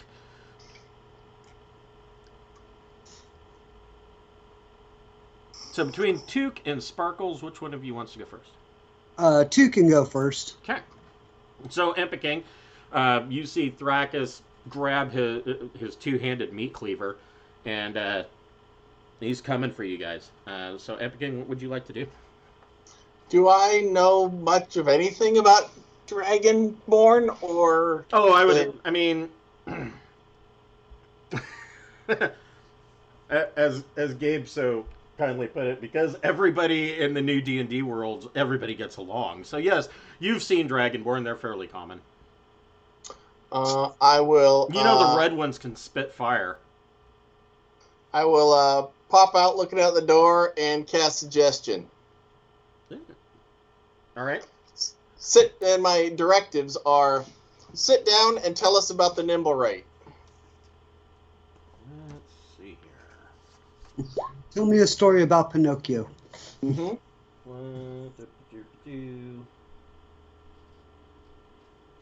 I'm just seeing if he's got anything special here. All right. So, what kind of save does he get to make? DC 15 whiz. Okay. That's not good for him. Keep doing that. Stop it. Yeah, no, he got a 10. He says the Nimblewright delivered the Stone of Golor to him. And then he gets this shocked look on his face like, what the hell's wrong with you? Why did I say that? What's that Stone of Golor? I Mm, mean, I'm just engaging him in conversation. It's not more of the spell. It's just continuing the conversation. yeah, he's like, that's none of your concern. Do you have anything for a bonus action or movement? I will step back away and tell them he says the Nimblewright gave him a stone and then left. Specifically, the Stone of Golor. Bug, what would you like to do? I'm gonna just say we fighting, just real quick. We fighting. I just want a head nod. We fighting. Yeah, he's kind of. He's fighting. Whether we fighting or not, he's fighting. Okay. Yeah, he's pissed off. So yeah, I mean, this guy kind of looks like he's always pissed off. I mean, Resting dick face. yeah, more or less. Okay. And Then I will. He is mostly wearing he's shirtless. He's just got these huge, scaly dragonborn pecs. I mean, he's quite built, but and then he's just wearing like a leather hide kilt. So he's kind of like an asshole gym bro kind of guy. Yeah, well, this leather kilt that he's wearing is just stained. You think that at one point it may have actually been like a brown dye, that it was, tanned hide, but it is like stained a deep red from blood. All right. Sounds like I should give this guy the what's the 1-2. Well, yeah, I mean, you can do exactly that. All right. Then, as to not block the doorway when I do it, I will come through the doorway to here. Okay. Because I have to stay in his range for him to not get the attack of opportunity, right? Well, you're moving into attack, and Yeah. So he does not. The only time that moving into attack is going to generate an attack of opportunity is if you have Polearm Master, or somewhat if you are a Cavalier. But Okay. The other reason I ask is because since I have the 10-foot range, I could move out of his range and still have him be in my range, but I wasn't sure if moving out of his range would then provoke it. I would say that because you haven't engaged him yet. Okay. Then I will move one more step over here, and then I will attack him. Okay. And let's see how that is. Only goes 2% falls down. Okay, cool. See, it's questions like this. This is one of the reasons why I hate attacks of opportunity. They really complicate things, for one. And then two is just the whole idea. It's like, well, of course you're using attacks of opportunity. That's what you're doing on your attack action. You're looking for any opening to make an attack. It shouldn't be something special that you get as a reaction. No, of course you're using attacks of opportunity. 5e made some stupid decisions. Well, in any case, I missed, which is very unfortunate because I could have done a whole lot of damage if I had hit him. Well, what did you roll? Oh, an 11. Yeah, that does miss. Yeah, I figured. You whiff it.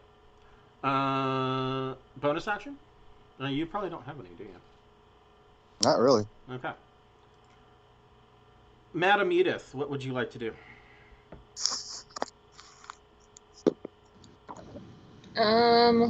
Let's hit him with some fleas. So you're casting Infestation, is that right?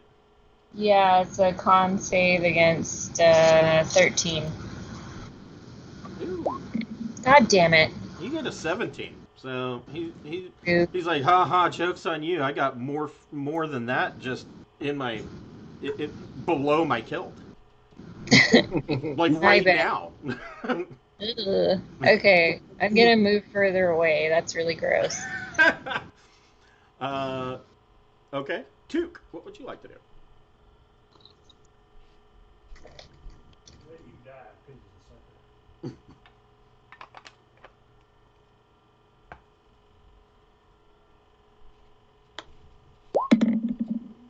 Nice, that's a hit.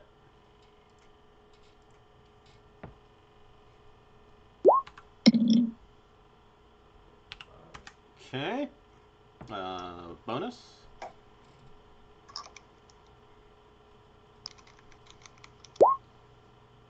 That is another hit.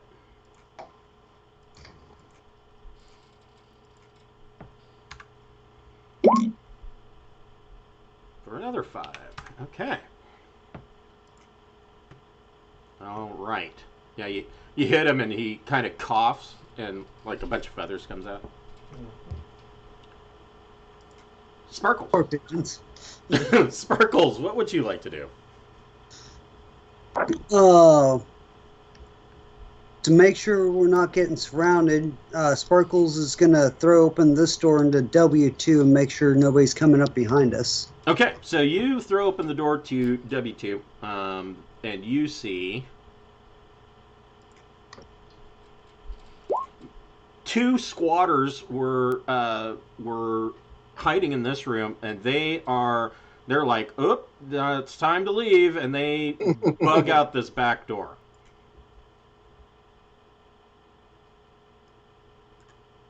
Okay, then Damn it! 5 foot. Why do I keep forgetting I can do stupid things? Well, I mean, stupid things are a free action, aren't they? I forget forgetting I can roll 2d added to my attack. Okay. Yeah, that's true. She'll continue down the hall and open up that door So into the other W2. So in this room is one of some abject horror.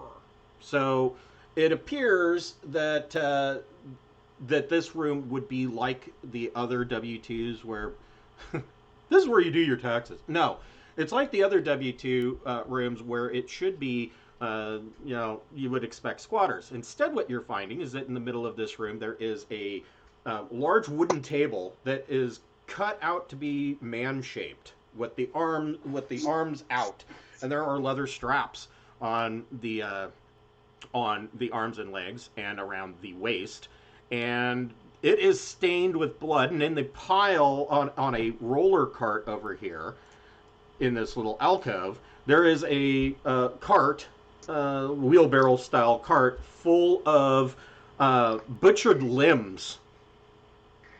And you see hanging from a hook a torso from a chain hook. There is a human torso hanging there, dripping blood and gore all over the floor.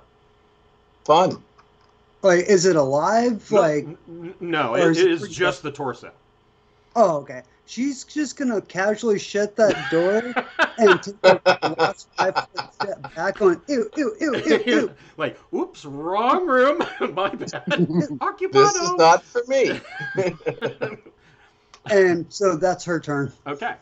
Ew, ew, ew. Thrakis, man, he can see the threat from both of you.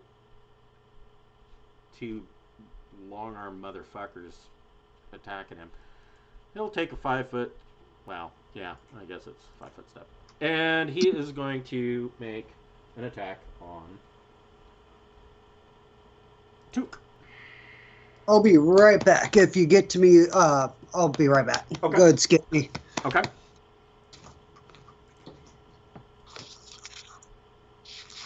$16 to hit. Okay.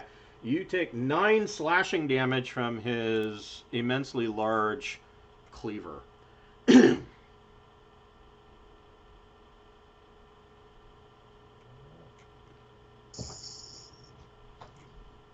King, we are back to you. Well, as the fighting has begun, I'll move to where I can see Thrakis and shoot him. Go for it.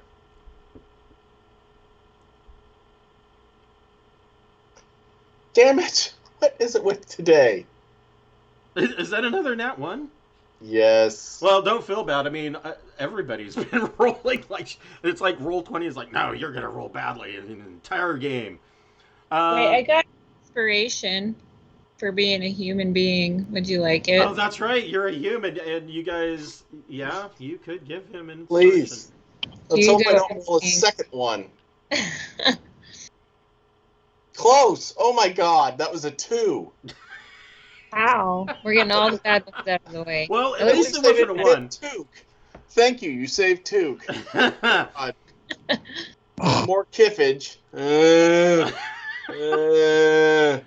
Somewhere off in the distance, you hear a Jinn laughing and like hysterically. Like it sounds like he's slapping his knee.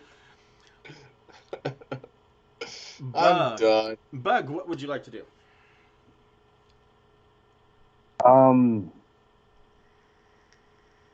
He stepped out of my range? He did. Some bitch. Get your ass back here. Step back into range, and I will hit him. Okay. Oh, See, and this is another weirdness about the disengage action and attacks of opportunity. It specifically states that if it steps out of your 5 foot range, that it would provoke. So in other words, I probably could have gotten the attack of opportunity. But it doesn't. Well, it doesn't mention anything for people that have 10 foot reach. I feel like that's one of those, like, you have the reach. It's assuming you have 5 foot reach, but if you have more, you have more. That's what I would think as well. So I probably should have did it, but I didn't do it. Well. Well, does a 17 hit? It does. Sweet. You gonna slap a divine smite on that? Well, I gotta hit him first, and then we'll see. Well, you did with a 17. Yeah, I'm gonna roll my attack damage and see how I do. All right. I probably will. I mean, it doesn't really matter how much damage you do, because this guy it can take a lot. Okay, well then yes, I will be throwing some divine smitage on it. All right.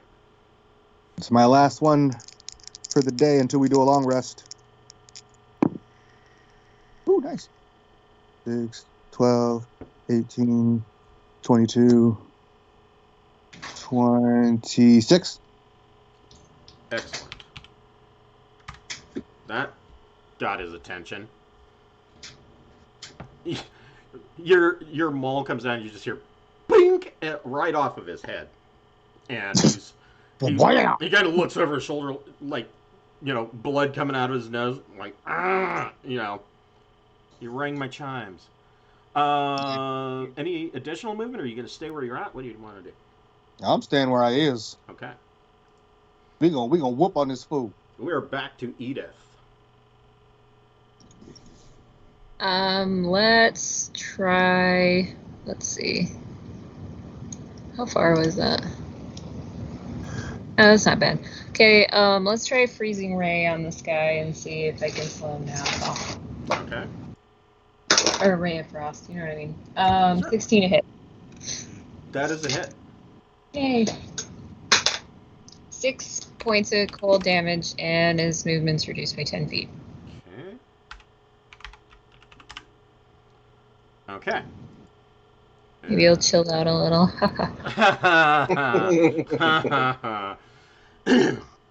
The grandma tells dad jokes.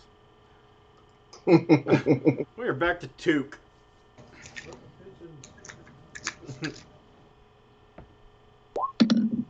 That is a hit. Oh, this guy's not as tough as he thought. -11. Okay, next one. That's a miss. Can I take my action surge? You could. That's a miss. Alright. Okay. Sparkles. I am back. Let's see. Distance.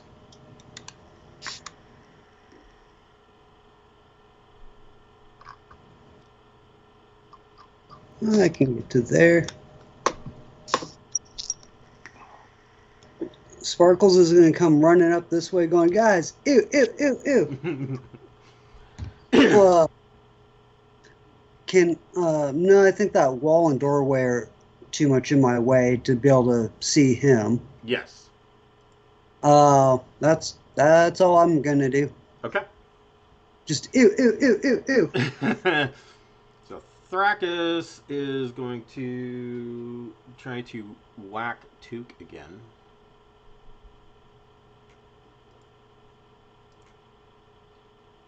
Ooh. 23 to hit for another 9 damage.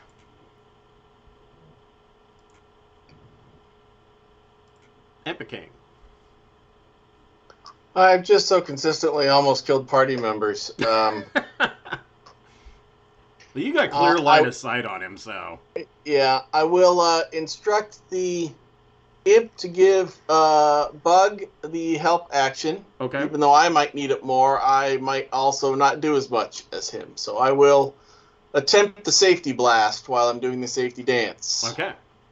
No, we got that. 17 to hit. That hits. 10 points, Force and Thunder, and then Ooh. Bug gets advantage on next hit. Ooh, Bug could end this. Bug, you have advantage. I was like, what's this? 18. Alrighty. 24 to hit. Yes. Alrighty.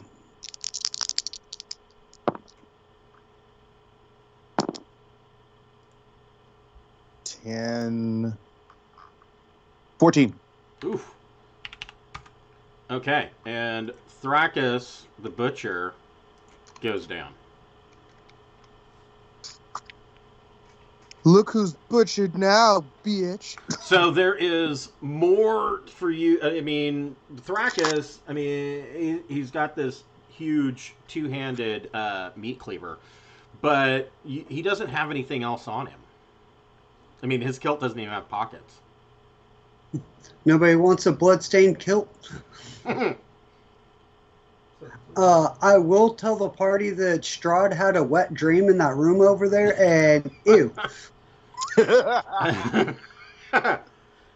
So Thrakus came out this door, which is open. Does Thrakus have that stone on him? He does not. We should go search the room then. I like that idea. I agree. Okay. So Sparkles follows as long as she doesn't have to go into the metal room. So in Sparkle's like, traumatized. in this room, you find that it is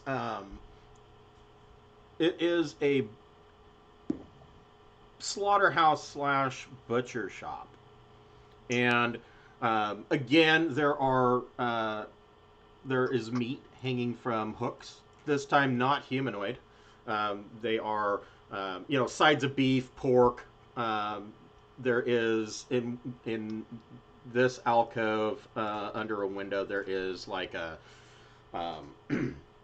a bin for throwing meat in to salt it, and under this window there is a a cart with slabs of meat that have been wrapped in butcher paper and stacked up and ready for delivery. Now everybody can make an investigation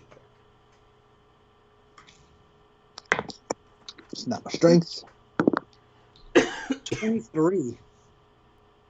14. I got 16. You guys are actually doing pretty good. No, not for Tuke, but all right. So Tuke just kind of poking around. Hold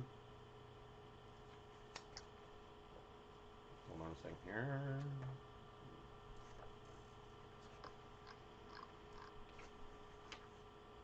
I need to find my guild members because this is going to be important. Well, I mean, not super important. So, so along with this cart, and I mean, you kind of poke through the meat, and it looks like various sides of cuts of steaks, beef steaks, and roast, beef roast, and there's different what appears to be pork, and the pig carcasses hanging from the chains may actually back up that suspicion. What I'm trying to explain here is that it looks like butchered meat. As to what kind of some of the cuts of meat are, can be left to maybe question, especially knowing what you saw in the other room. Yeah, Sparkles is pretty sure what meat that is. But you do find a note, basically.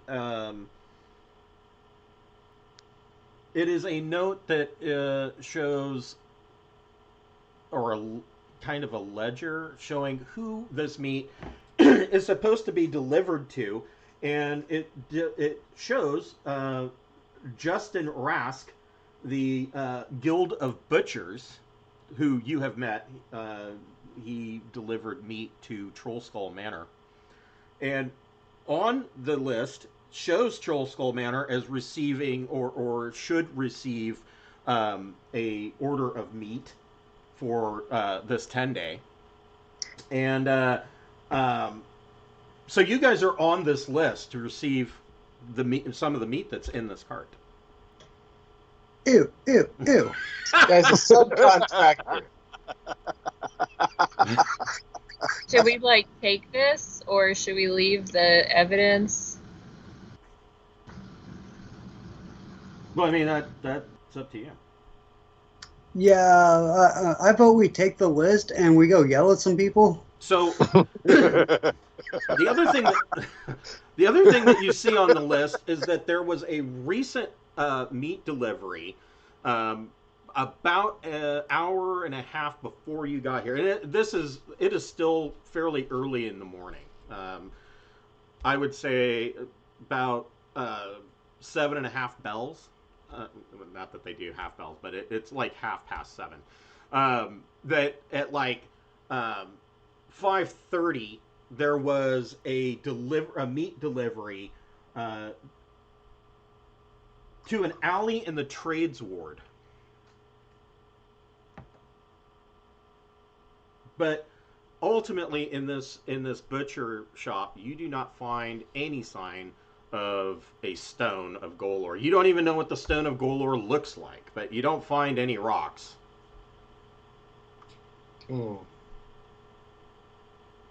Search the rest of the windmill, I guess. Okay. Yeah. Right. So all of these marked W2 just have more squatters in them, is what you initially discover. And W3 is a there's just a whole. This is the privy, and that consists of a stone floor with a hole in it. That's it. So it's the shitter. And then there's there's a circular stairwell that goes up to the second floor, and then of course there is this door here in the northern squatter's room.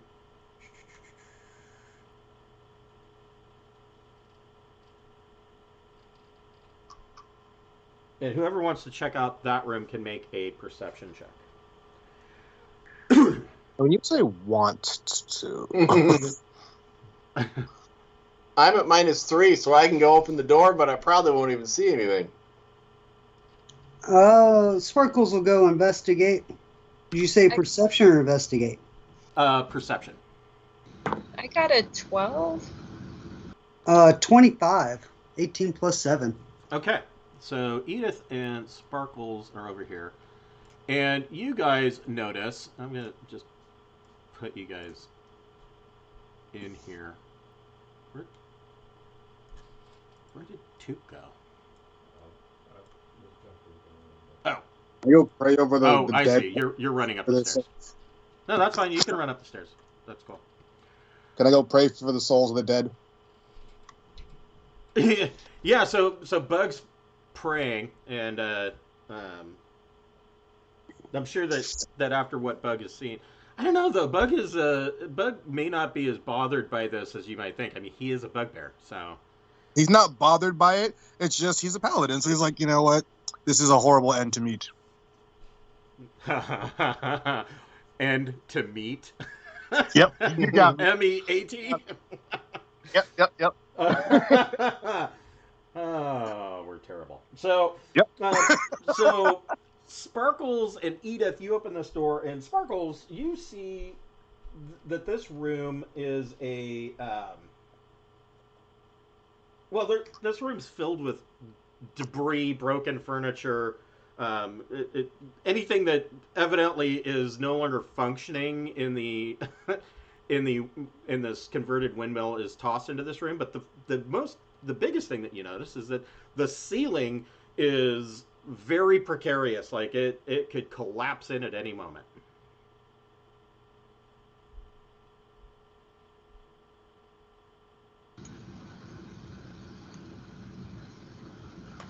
Can anybody cast detect magic? I can. I mean, we don't know what the stone is, but it's got a name, so You're maybe right. named things are likely to be magic.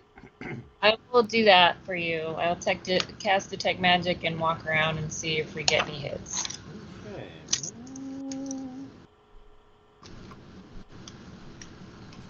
You're not seeing any glows. Oh shit. Maybe it went with some of the meat to the last delivery. Could be. You got a pretty good cover to make deliveries. We could fake as delivery people. Mm-hmm. So Shit, we don't know what the stone does. We should have talked to that guy more. Crap. do you want to go upstairs and explore the top level, or do you want to try and get over to the trade ward where this last meat delivery was? I mean, we're already here. It'll only take a couple minutes to check the last couple rooms. Yep. Okay. Yeah. But everybody's going to go upstairs. I take it. Sure. There we go. So W5 is... So in this room, this is an ancient, and I mean ancient, it is an ancient millstone connected to the, what no longer functions, well, it sort of functions, windmill. the blades of this, the fan blades, I don't know what they call them, but I think they call them veins. Anyways, though they're like hold through, the leather on them is in a lot of spots is rotted through, and you just see the framework through the leather. So it doesn't really turn as well as it should, but this is an ancient millstone, and then there is a door to the west and a door to the east.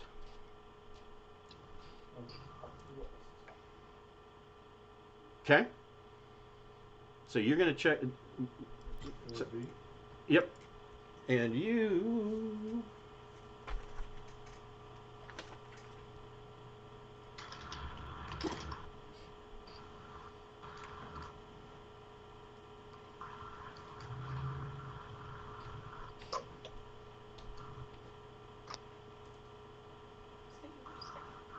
Oh boy, I lost dice. It was on the floor. Yeah.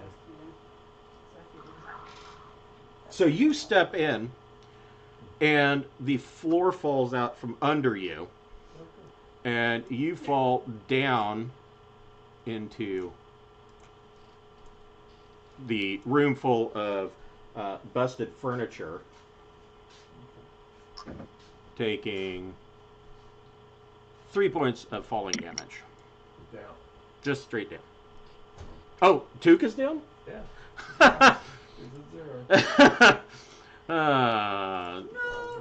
So you guys hear the floor give out under Tuk as he goes into the western rim, and you hear a crash into the lower level, and then you don't hear anything from Tuk.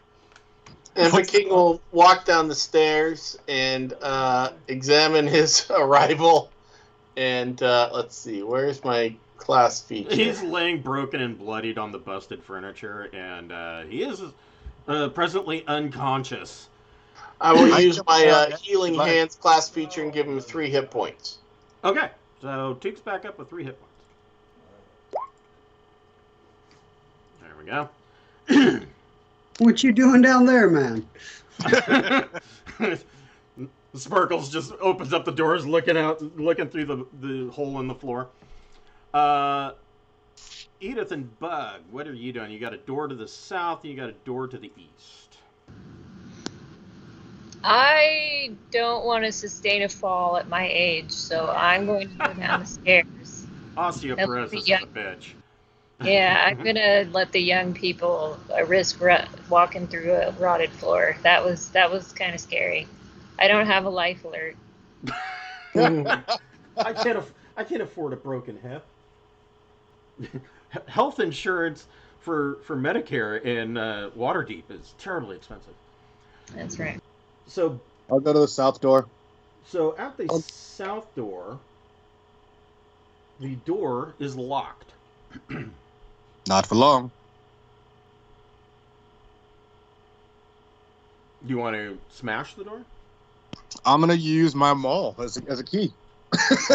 Okay. One size fits all key. Go ahead and make an attack. And use my police breacher. You fucking... Well, I rolled a 2.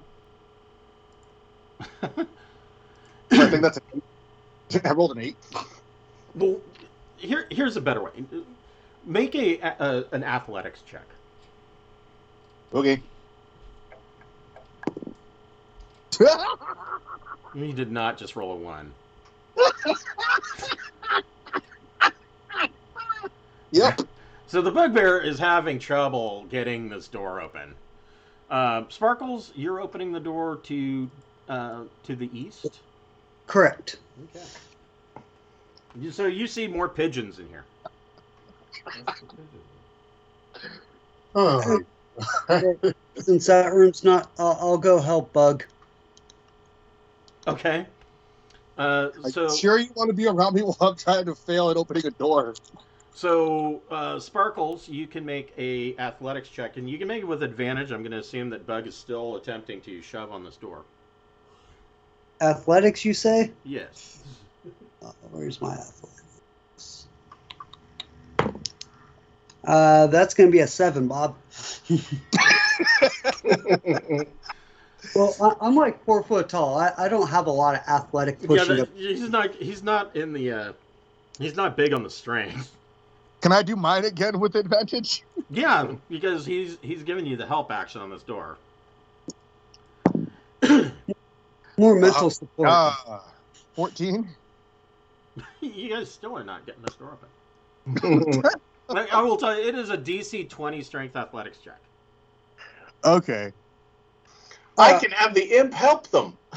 Well, they're helping each other. I mean, Wait. A little imp helping him with this door. now you already know that this is a repaired apartment. I'm gonna use Shatter Spike. It's literally what it's There you go. Forgot I had it.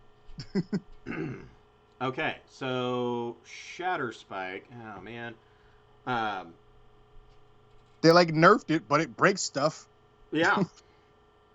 Go ahead and make your attack roll. Let me pull it up so I can remember what the hell they improved Shatter. Yeah, I don't have that book in front of me, so yeah, pull it up. What is the new and improved? New. If it hits an object, it's automatically critical hit. Can be bludgeoning or slashing. Yep. If I hit it, it's an automatic critical. It's an object. I mean, it's not a high to hit. Yeah, it doesn't have a high AC, trust me. So Do all I I need to cast Fairy Fire on the door so you can see it? So you get to hit the door with advantage. All right, well, I hit it with a 20. This time I rolled well. I hit it with a 24. Okay, so roll double damage. Yeah. What the hell is the damage on this thing? Shadow Spike, where'd you go? Oh, D10 plus 4. And double. So 2D10 plus 4. Yep. Where's 1? Where's 2? Fuck you. All right, well, that was 9 whole frickin' damage. Okay, so you, over the course of, the next, 20 or 30 seconds, you are able to bash this door open, finally. And like I said, as I described, there is a wood-framed king-size bed against one wall. There is the window that has been repaired, and when you check the window, not only has the window been repaired, but you can unlock the window and open it, and it is nearly silent. The hinges have been recently oiled. Ooh, this is a well-maintained room. And there is an armoire that inside you see that there are 4 clean sets of clothes, 2 gray cloaks, a heavy crossbow, and a wooden case containing 20 crossbow bolts. So if anybody wants a heavy crossbow, this is your chance. And then there is the door to the west in this room. I assume there's like random knickknacks and stuff. Candle holder, things of that nature. Yes. This room looks like somebody's been staying in it. Sparkles is not happy with this place, so she's gonna find a random something and throw it through the brand new window. Okay. Yeah. Fuck your window. In W8, you see that this room is the section where the conical roof directly above this chamber has mostly collapsed, filling the room with rubble and rainwater. And when you open it, there's just enough space to get the door open, and then the rest of the room is just filled with collapsed roof. Aside from that, there's nothing else in here.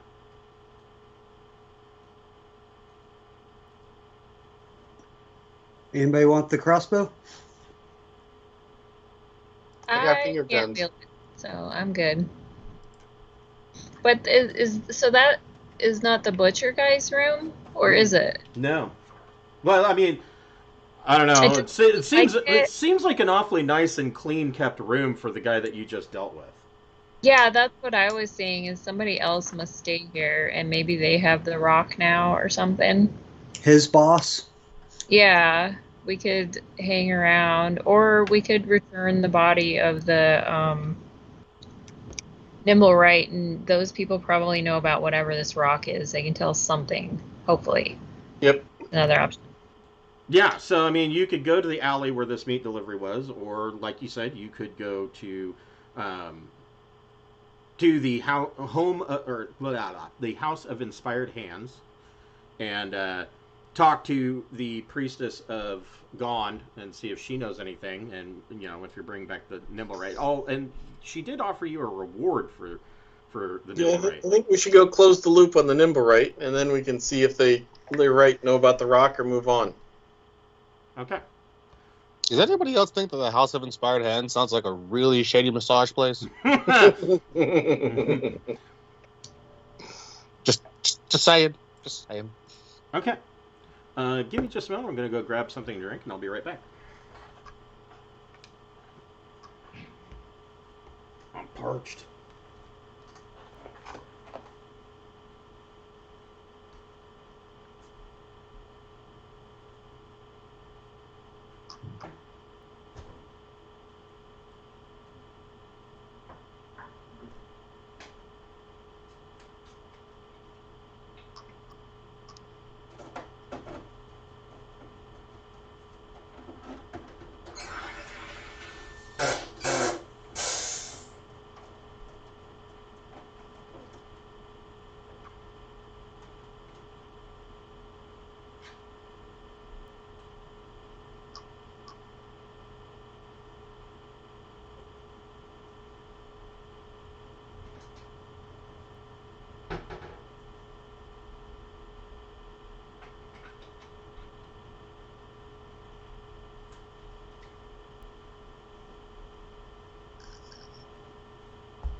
Okay, I am back.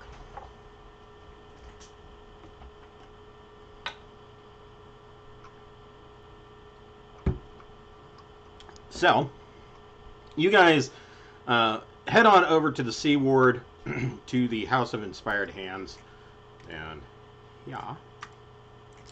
And by the time you get from the Field Ward to the House of Inspired Hands, it is probably... It's probably about now 9:30 in the morning, and hold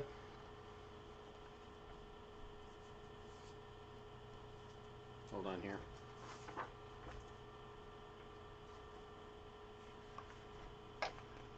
So you return to Valletta, and she tells you, she thanks you for dealing with the errant Nimblewright. And she gives you a reward of 500 gold pieces.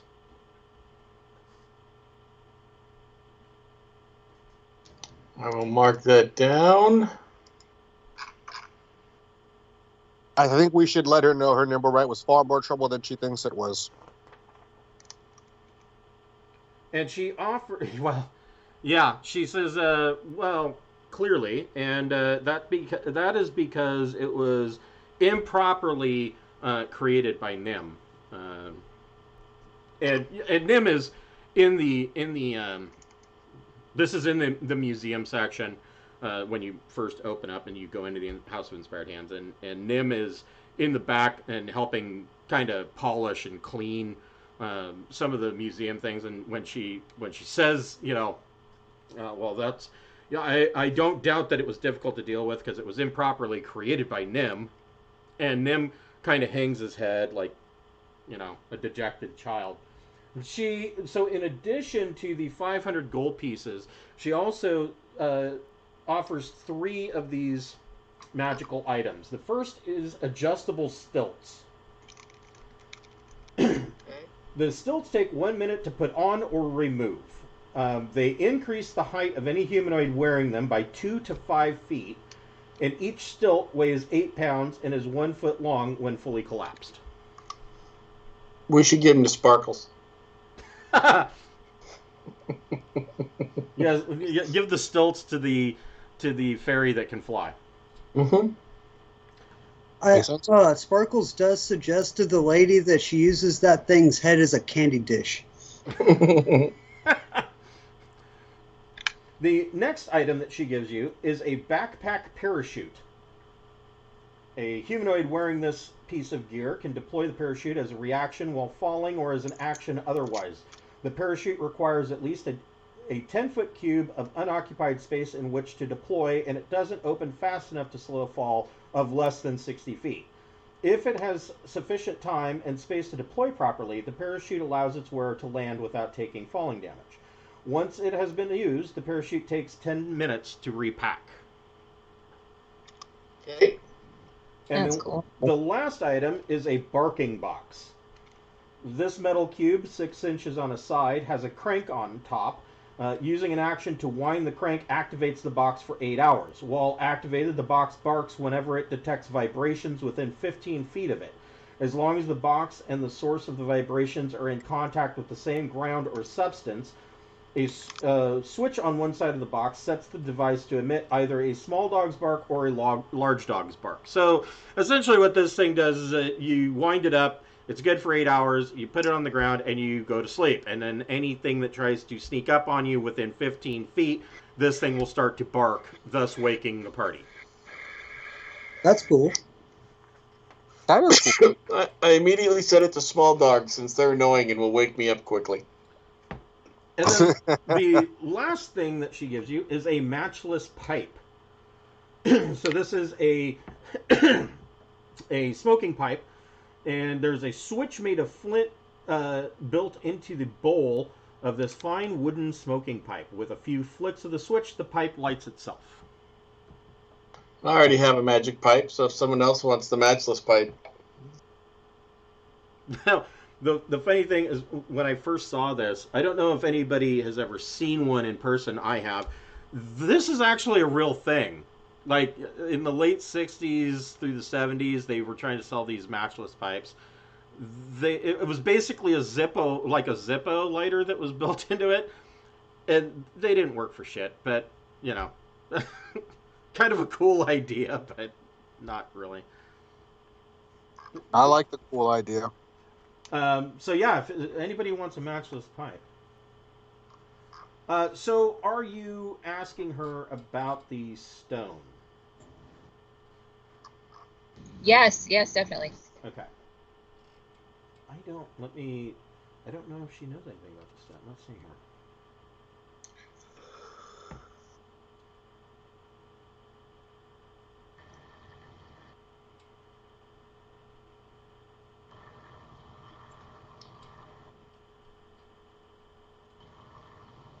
I guess she can make a check. Let's see.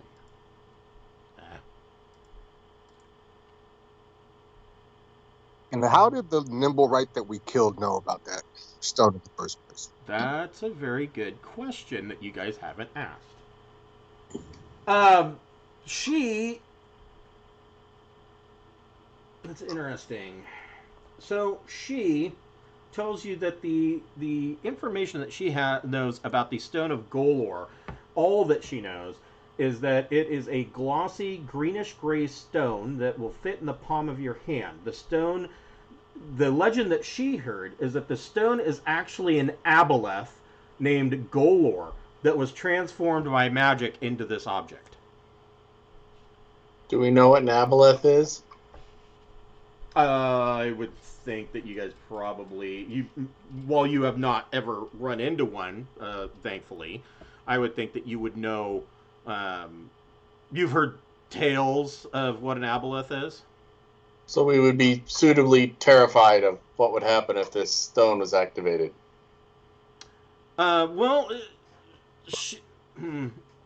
would be suitably terrified of an aboleth. Yes, there's no indication that the stone itself turns back into an aboleth. Mm. And she goes and she finds some like a text, a book in the back room, and she comes out and she opens it up and she shows you a artist's rendition of the Stone of Golor, and it looks like this. That is creepy.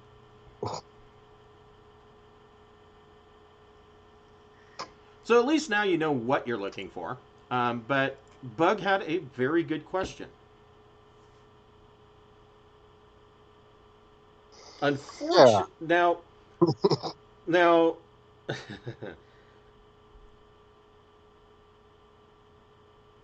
there were a couple of.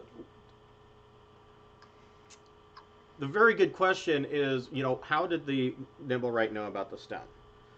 And there is more to that question, but somewhat the time has passed that you could easily get that information. At this point, it would be much more difficult.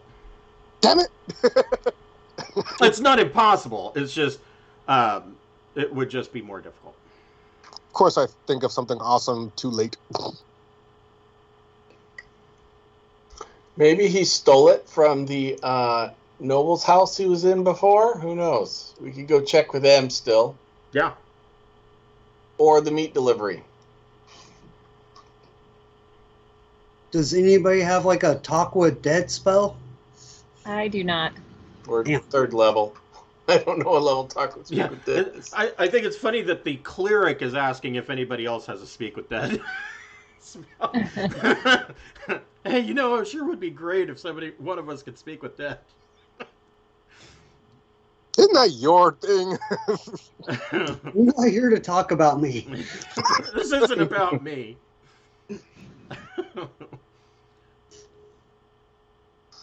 So, yeah, I mean, you could go back to Growlhund Villa and try to get an audience with Lady Yala Growlhund, or her husband. Or you can go to the alley and follow up the meat delivery. Do we have enough evidence yet to clear our names with the local authorities yet? Well, you're not really under investigation per se. You are. Well, you weren't seen at Growlhund Villa, so you're not really a suspect. And of course, I'm more for the bombing. well, you've heard some rumors on the street that Barnabas Blastwind, when getting the bodies back to the search watchtower, or the watch headquarters, that he brought in clerics to cast Speak with Dead, and so you are not suspects. The bodies told Barnabas what it is that they saw, and he is following up that investigation, and you are no longer considered suspects. Well, that's good. Yeah, I vote we just go to the alleyway with the meat delivery. I bet that'll be fine. Yeah. Okay. So we're gonna go through with the Sweeney Todd delivery. Has We're anybody? gonna follow up on the Sweeney Todd delivery. We're not gonna do it ourselves, are we? Are we? Has anybody caught the first episode of Willow? Yes, I watched the first 2 yesterday. Yeah, I haven't watched the second one yet, but I like that they made her the muffin girl, which Yeah, that he likes her muffins. he likes her muffins, loves her muffins. She has great She's muffins. got great muffins. She burned her muffins. Oh God, no! And the look on his face was so great about. Oh my God, no! You didn't. You burned the muffins. So you go to the alleyway.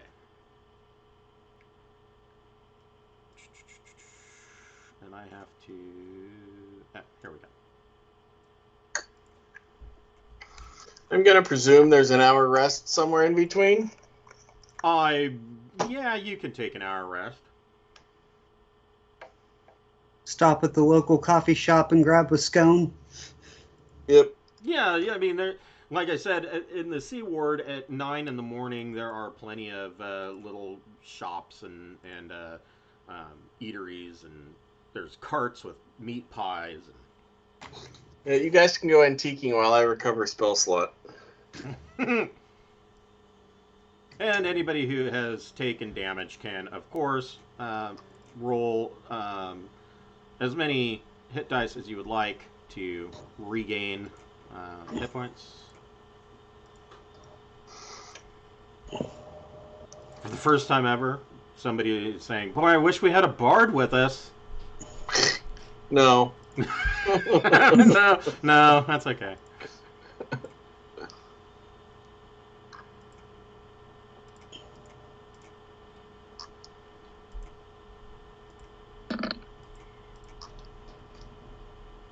Now, of course, the downside of this is that poor Bug can't regain spell slots or divine uses, but It's cool. I got them all. It does damage. yeah, I mean, Well, Paladin- having the sorcerer spell slots helps fill in that gap. It did until I burned up. I've been I've been working fairly heavily this past week on my new campaign, or well, resurrecting and writing my new campaign setting, and I'm rating it for Old School Essentials, which is basically basic and expert edition D&D from the original days. So, 79 through 80 ish, and there's a lot of things in there that are quite enlightening. Like there is no identify spell. So if you find a magic item, or a potion or whatever, you gotta fiddle with it, and you might get cursed, or you gotta taste the potion and hope that it's not poison, or if a lot of the items you have to take to, like, you have to go seek out a sage in the local town and pay him some gold so that he can research it to tell you what it is, and then cross your fingers that he's not a dick and steals it once he figures out what it. But yeah, I mean it's I don't know, I really like it. It's very refreshing. I never thought I'd enjoy going backwards, but I really do. He's like, yes, it's a heal potion. It's a potion of llama. yes. Like, damn it.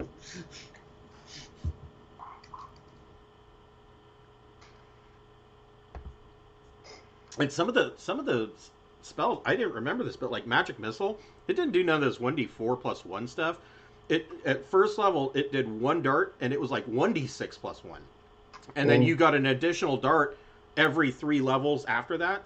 So if you were like a 6th level caster, you were throwing 3d6 plus 3 damage for a Magic Missile. I'm like, wow, Magic Missile suddenly becomes fairly serious, It was once useful. Well, I mean, it's still useful, but holy shit, these were like nuclear magic missiles,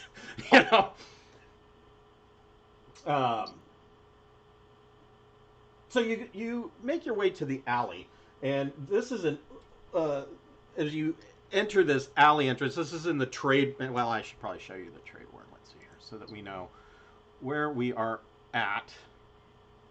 Because to be real honest, I don't even know where we're at. Let's see. And I'm supposed to know these things. So this down here is the trades ward. And so by the time you get all the way from the Sea Ward all the way down to the trades ward, it's now like 2 in the afternoon.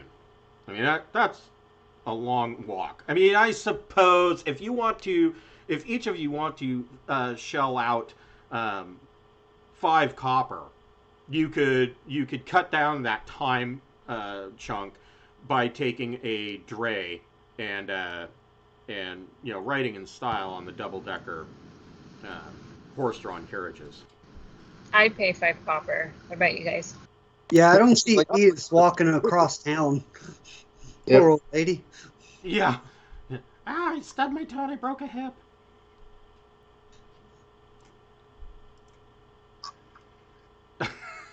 Edith's Edith should have her own theme music constantly, magically playing in the background, and it's the theme music from that like Medicare, Medicaid, Providence commercial. Yeah, Excuse me, it would be the Golden Girls theme. Yes, the Golden Girls theme. So you guys get to these alley, and since you took a dray, it's not nearly as late. So it's now about noon by the time you get down here. You had to, transfer stops a couple of times, et cetera, et cetera. And so this is an old one-story windowless stone. Let's see, where is Oh, I'm sorry. So these are really beat up, shitty houses, and like tenement buildings. Slum. Yeah, yeah, more or less a slum. And this house right here, and I believe, so this house here is a really crappy windowless one-story old stone house, and it's got a slate roof, and the building next to it, this is a corner here, it looks like at one time this was some kind of shop, but presently it doesn't look like anything's sold out of this building at all.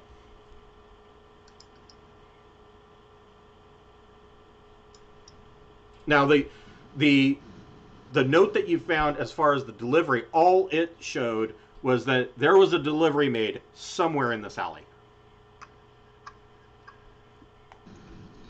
Do you guys want me to cast Detect Magic again, or no? Oh, we can just start by looking around and see who jumps out to scare us. Okay, it does last for 10 minutes, so yeah. Mm. Just let me know when. Okay. Where should we poke around first? I could detect evil too. True, yeah. You said it was evil. You said it's all one story? Yeah, well, like these buildings at the very front are like two-story, but most of these other buildings that you can see interior maps up, those are single-story buildings. Sparkles will do a quick stealth fly, do a large circle around just to see if she notices anybody stalking around or something suspicious. Okay. Hold on here. Let me. Oh, yep. Don't be suspicious. Don't be suspicious. So you're just flying around casually? Is that? Yeah. I mean, it's pretty open. It's hard to be like super stealthy. So where are you flying specifically? Gonna do a clockwise, probably something, or a counterclockwise. So something towards like this way. Okay. Just a quick around us. Okay. Doing the, presumably a dash. Using up as much movement as I can in one pass. Okay.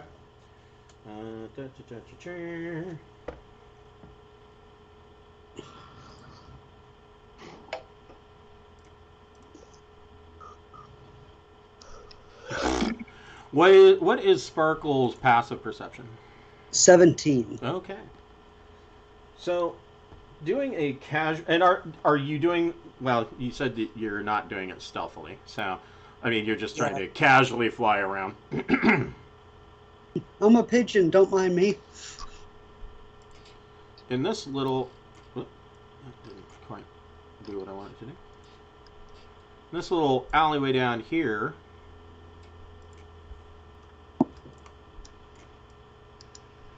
You notice that there are 5 bugbears, and these bugbears are attempting to hide in this alley, and kind of, they look like they are keeping an eye, or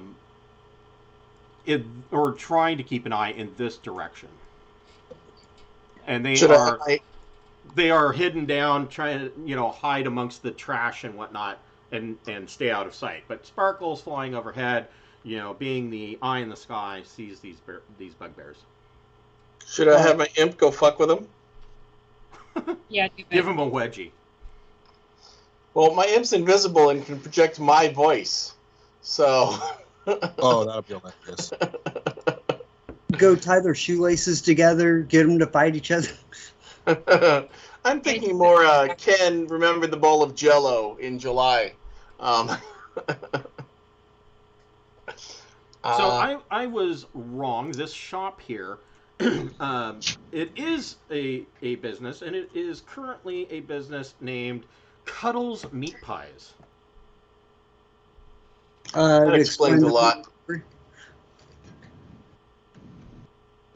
I'm sorry, Is what? it related to the witch who made meat pies? From Strahd. Yeah, she moved on. Since Barovia, that whole thing kind of fell through, she packed up and moved. You got to change with the times. How about I have the imp throw a rock at the one in the middle and call out that the one in the front threw it? Okay.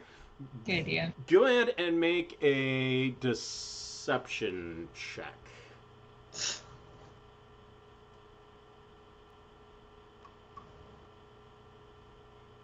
$23. Yeah. So, Bugbear's like, hey, that hurt. And the Bugbear up front's like, what the fuck are you talking about? And so they're kind of arguing amongst themselves. And their stealth is now, not that they were or are hidden. I mean, they got a 10 on their stealth. Thanks, roll 20 roller. But there's clearly an argument going on over in this alley now.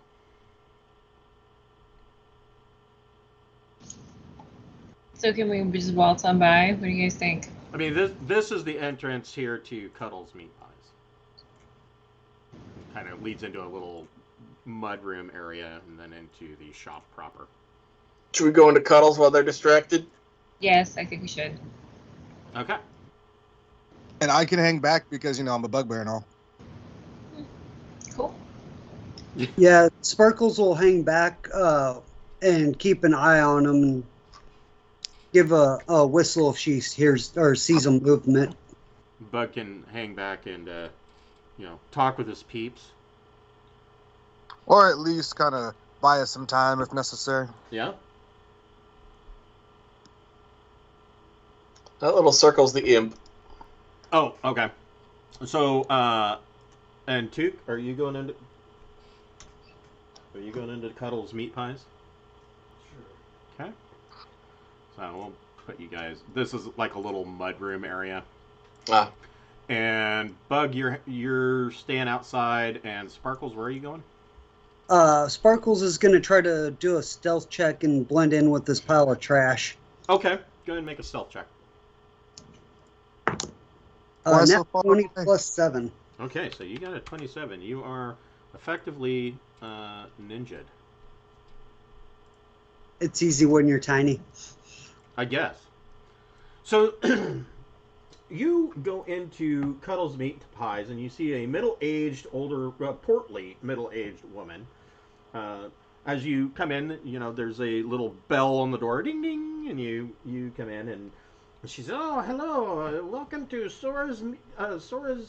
Cuddle's Meat Pies. My name is Sora Cuttle. I am the baker and chef here at Cuddle's Meat Pies. Would you like to buy some of my pies?" Not anymore. Honestly, not at all. But So, I mean, yeah. How do you want to approach this?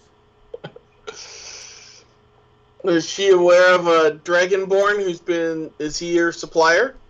No, my supplier is Justin Rask from the Guild of Butchers. Which, that's also the guy who delivers the meat to Troll Skull Manor. So, and that's who the Dragonborn the butcher was supplying meat to. So. Oh.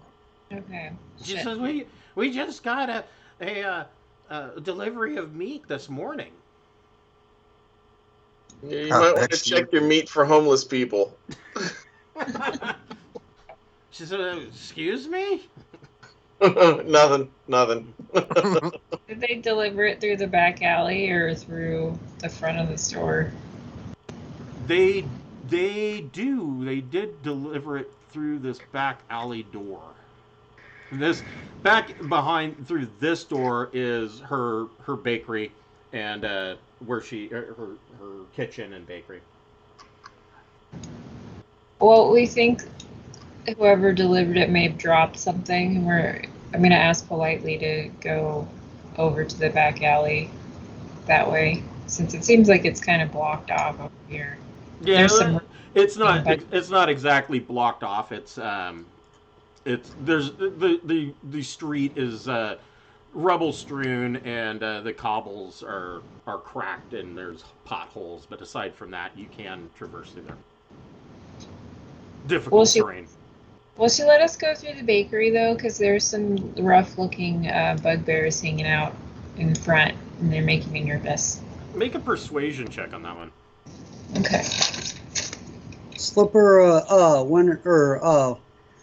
some pocket candy. Give her Werther's. Great. I got 13. So yeah, she goes, "Oh, bugbears, you poor dears. Yes, you can go ahead and you can sneak through through my kitchen and out the back door. We don't want any trouble with bugbears. You look hungry. You should have a meat pie." And I mean, honestly, nice. it smells quite delicious in here. I mean, say what you will about homeless people, but They make a good meat pie. properly Okay. salted and seasoned. Frank's a little gamey, but Tom's good. The place. Are you guys The coming trick back? is slow cooking them to get out all the tough. Gets all the fentanyl out. No, I'm just kidding. Yeah, you gotta boil all the fentanyl out first. Okay. We call them fent pies. So Am I going to the back alley alone? Oh yeah, my god. is You guys. Duke and Epiking gonna I'll follow go. Edith? Thank you. So you coming out on this side, and you notice that in this house, there is now, and this has just started to happen. There is smoke starting to come out of the chimney here.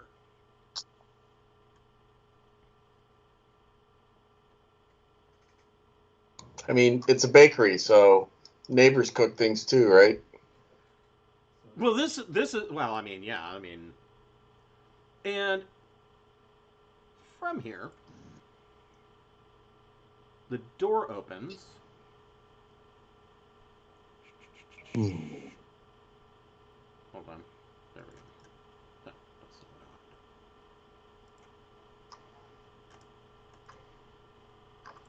So the door opens, and you see this lithe, fairly attractive woman step out, and she looks rather dashing. She's wearing, rather flamboyant leather armor with a popped collar, and she's got a red silk sash with a rapier in it. And she sees you guys, or she sees Edith, and she nimbly climbs up the wall to the roof of this building. Hold on, I tell the imp to start following that lady. Okay. Now,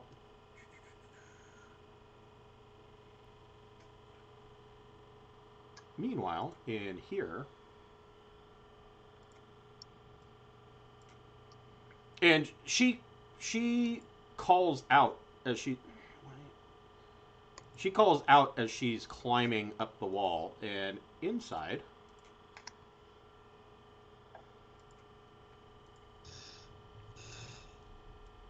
a big guy steps out, and behind him is another woman. Does your imp tell us anything about this while we're hanging out over on the other side? No, he's invisible, following. Okay. I will allow Bug and Sparkles to make perception checks. 17 plus 7, 24. Okay, so Sparkles, you see, 16. and you got a 16. So you both see that there is this rather dashing woman, and she leaps across the rooftop of Cuttle's meat pies, and then scrambles up to this second story roof. The fuck?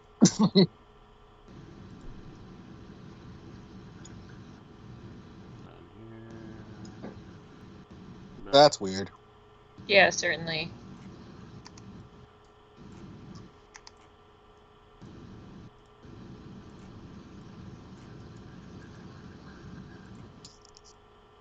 I think I would probably, at this point, come... Oh, shit. At this point, I would probably walk into the bakery, be like, what the heck's going on out there? Right? Like, hey, guys, where'd they go? And everybody can roll initiative. So, let's see here. I have not rolled one great initiative all day.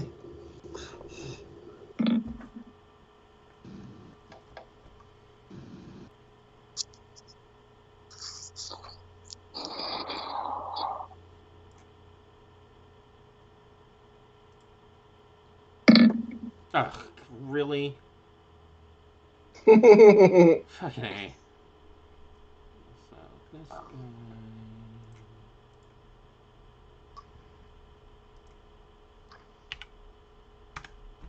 sucks. She...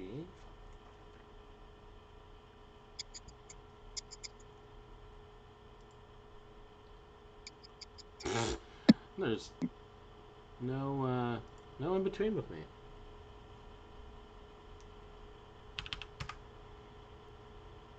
And she... Oh, wait a minute.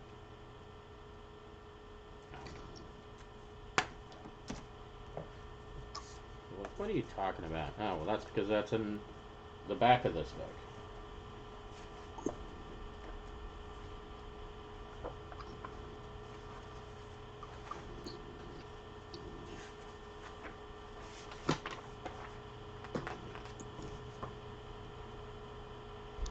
Oh, smokes.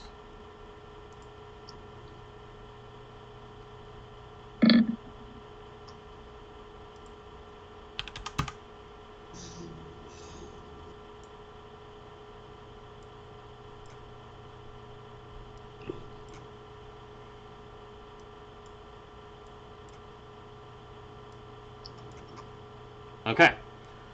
So, Averine Wind River.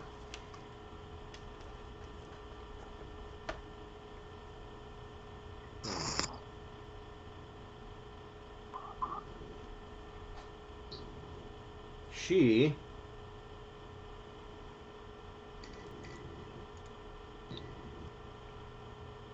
goes here, and she is going to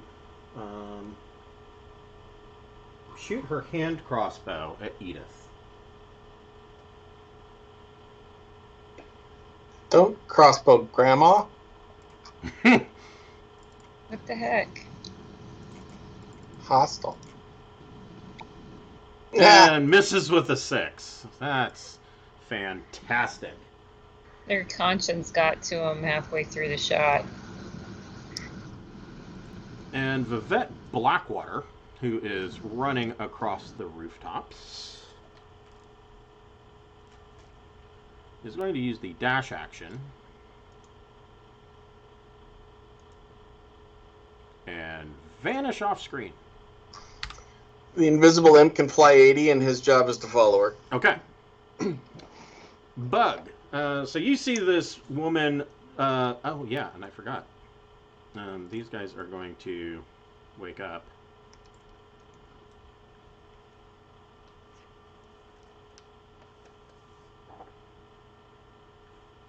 You get a +2.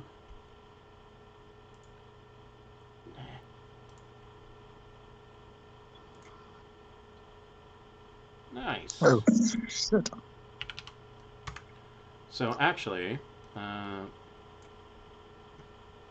the bugbears come flooding out of this alley.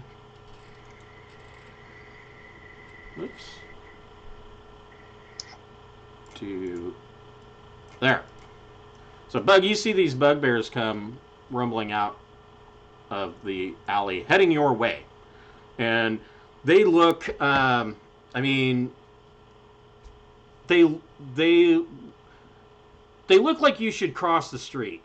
They, they've got, their morning stars, and they're smacking them in their hand, and they look menacing, but not. They don't look like they're making a beeline directly for you. Okay. I will make a beeline for them and just be like, "Did you see the woman that ran that way?"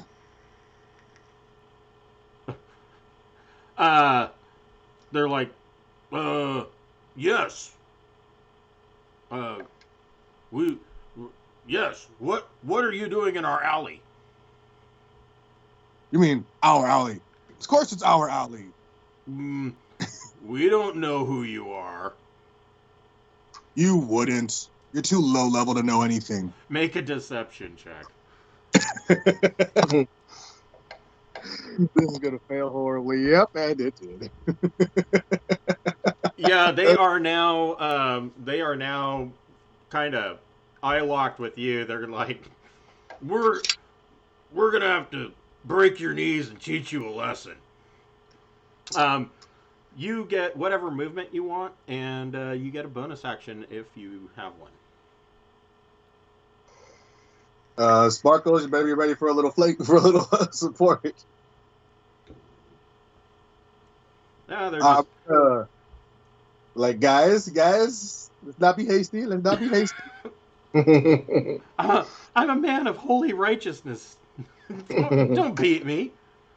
I simply meant you wouldn't know of. Do you not know of our Lord and Savior? The crashing wave. That's what Bug's Maul should be. It should be like a stick with a big Bible strapped to the end of it. Remember in our 3rd edition game, Eric Davis had that cleric that instead of a mace, he just used a big Bible and smacked people with it. Sparkles, what would you like to do? You are stealthed. The bugbears are not. I mean, they're. I don't think that they're good enough to see. No. They do not see through a 27. I mean, you could pick one off with advantage if you wanted to. Thunderball. I'm going to. They already declared war, so 90-foot range. I can right there in the center of them. Mm-hmm. I can cast Entangle. Okay, so basically 20 foot. That should hit all of them. That should get all of them. You can draw a square around them if you'd like, and they get a strength save. Yep, 15 15 strength. Okay.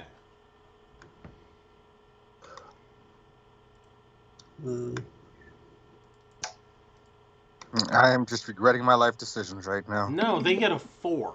So all of these guys. Well, good green. Are restrained.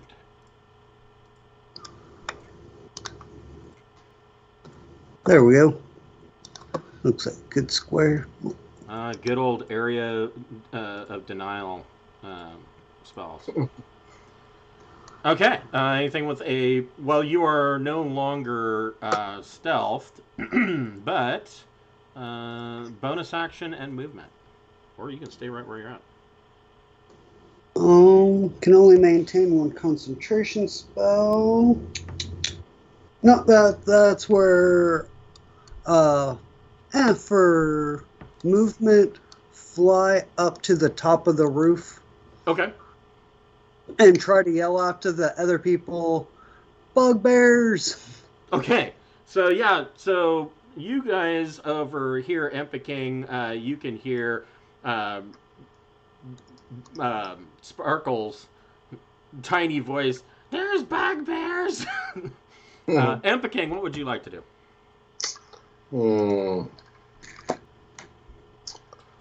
I will step in front of Edith and Scorching Ray. Okay.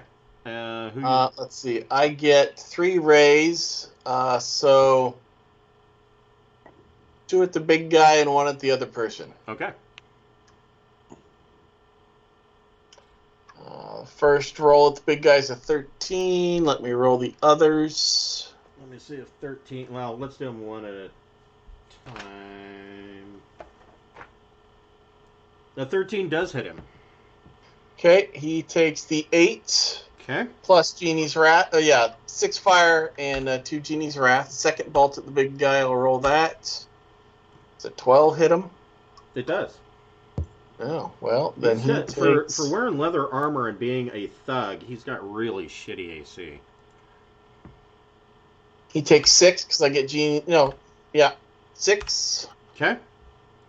And then the last one at the lady. Yep. 17. That's a hit. 8 total. Okay. Then I will get to about there. Hold on, let me get that. Back inside and on my way through. Go Edith. We'll pepper these guys on our way out and go help with the bugbears. Okay. Edith, what would you like to do? I'm gonna make the alley impassable and use the wand of entanglement. Okay. Bronies. So where are you? Go ahead and draw your square and tell me where you're dropping entangle. Like that-ish. Okay.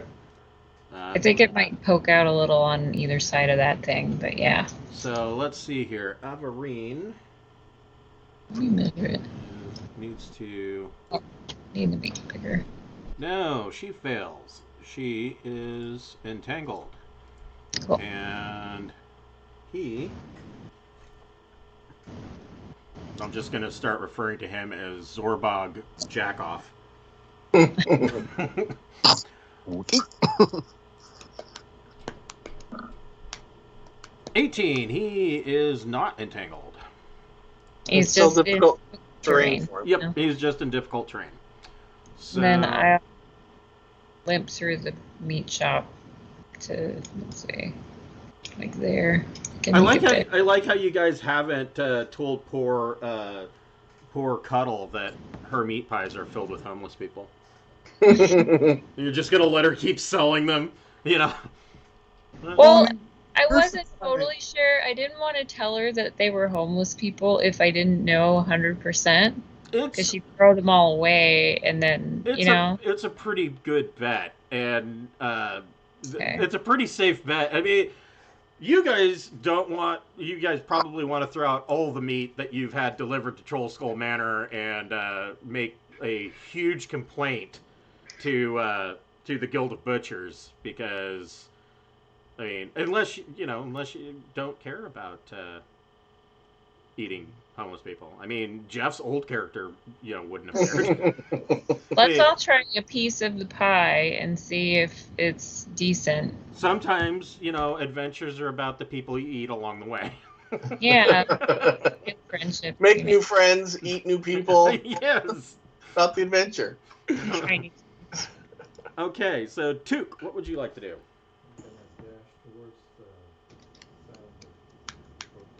Oh, okay. So yeah, you're dashing, so double your movement. Let's see. Oh. Nice. Yeah. I'll give him something else to focus on.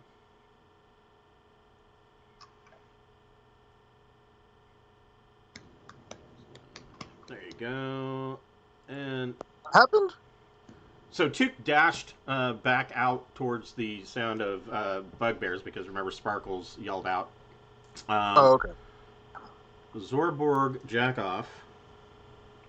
He's Russian. Let's see here. Well, first of all,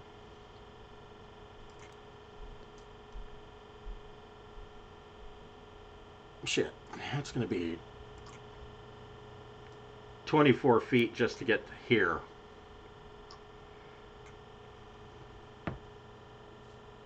Well, we'll say 25 just to make it even. So then he... Why can I not? Why is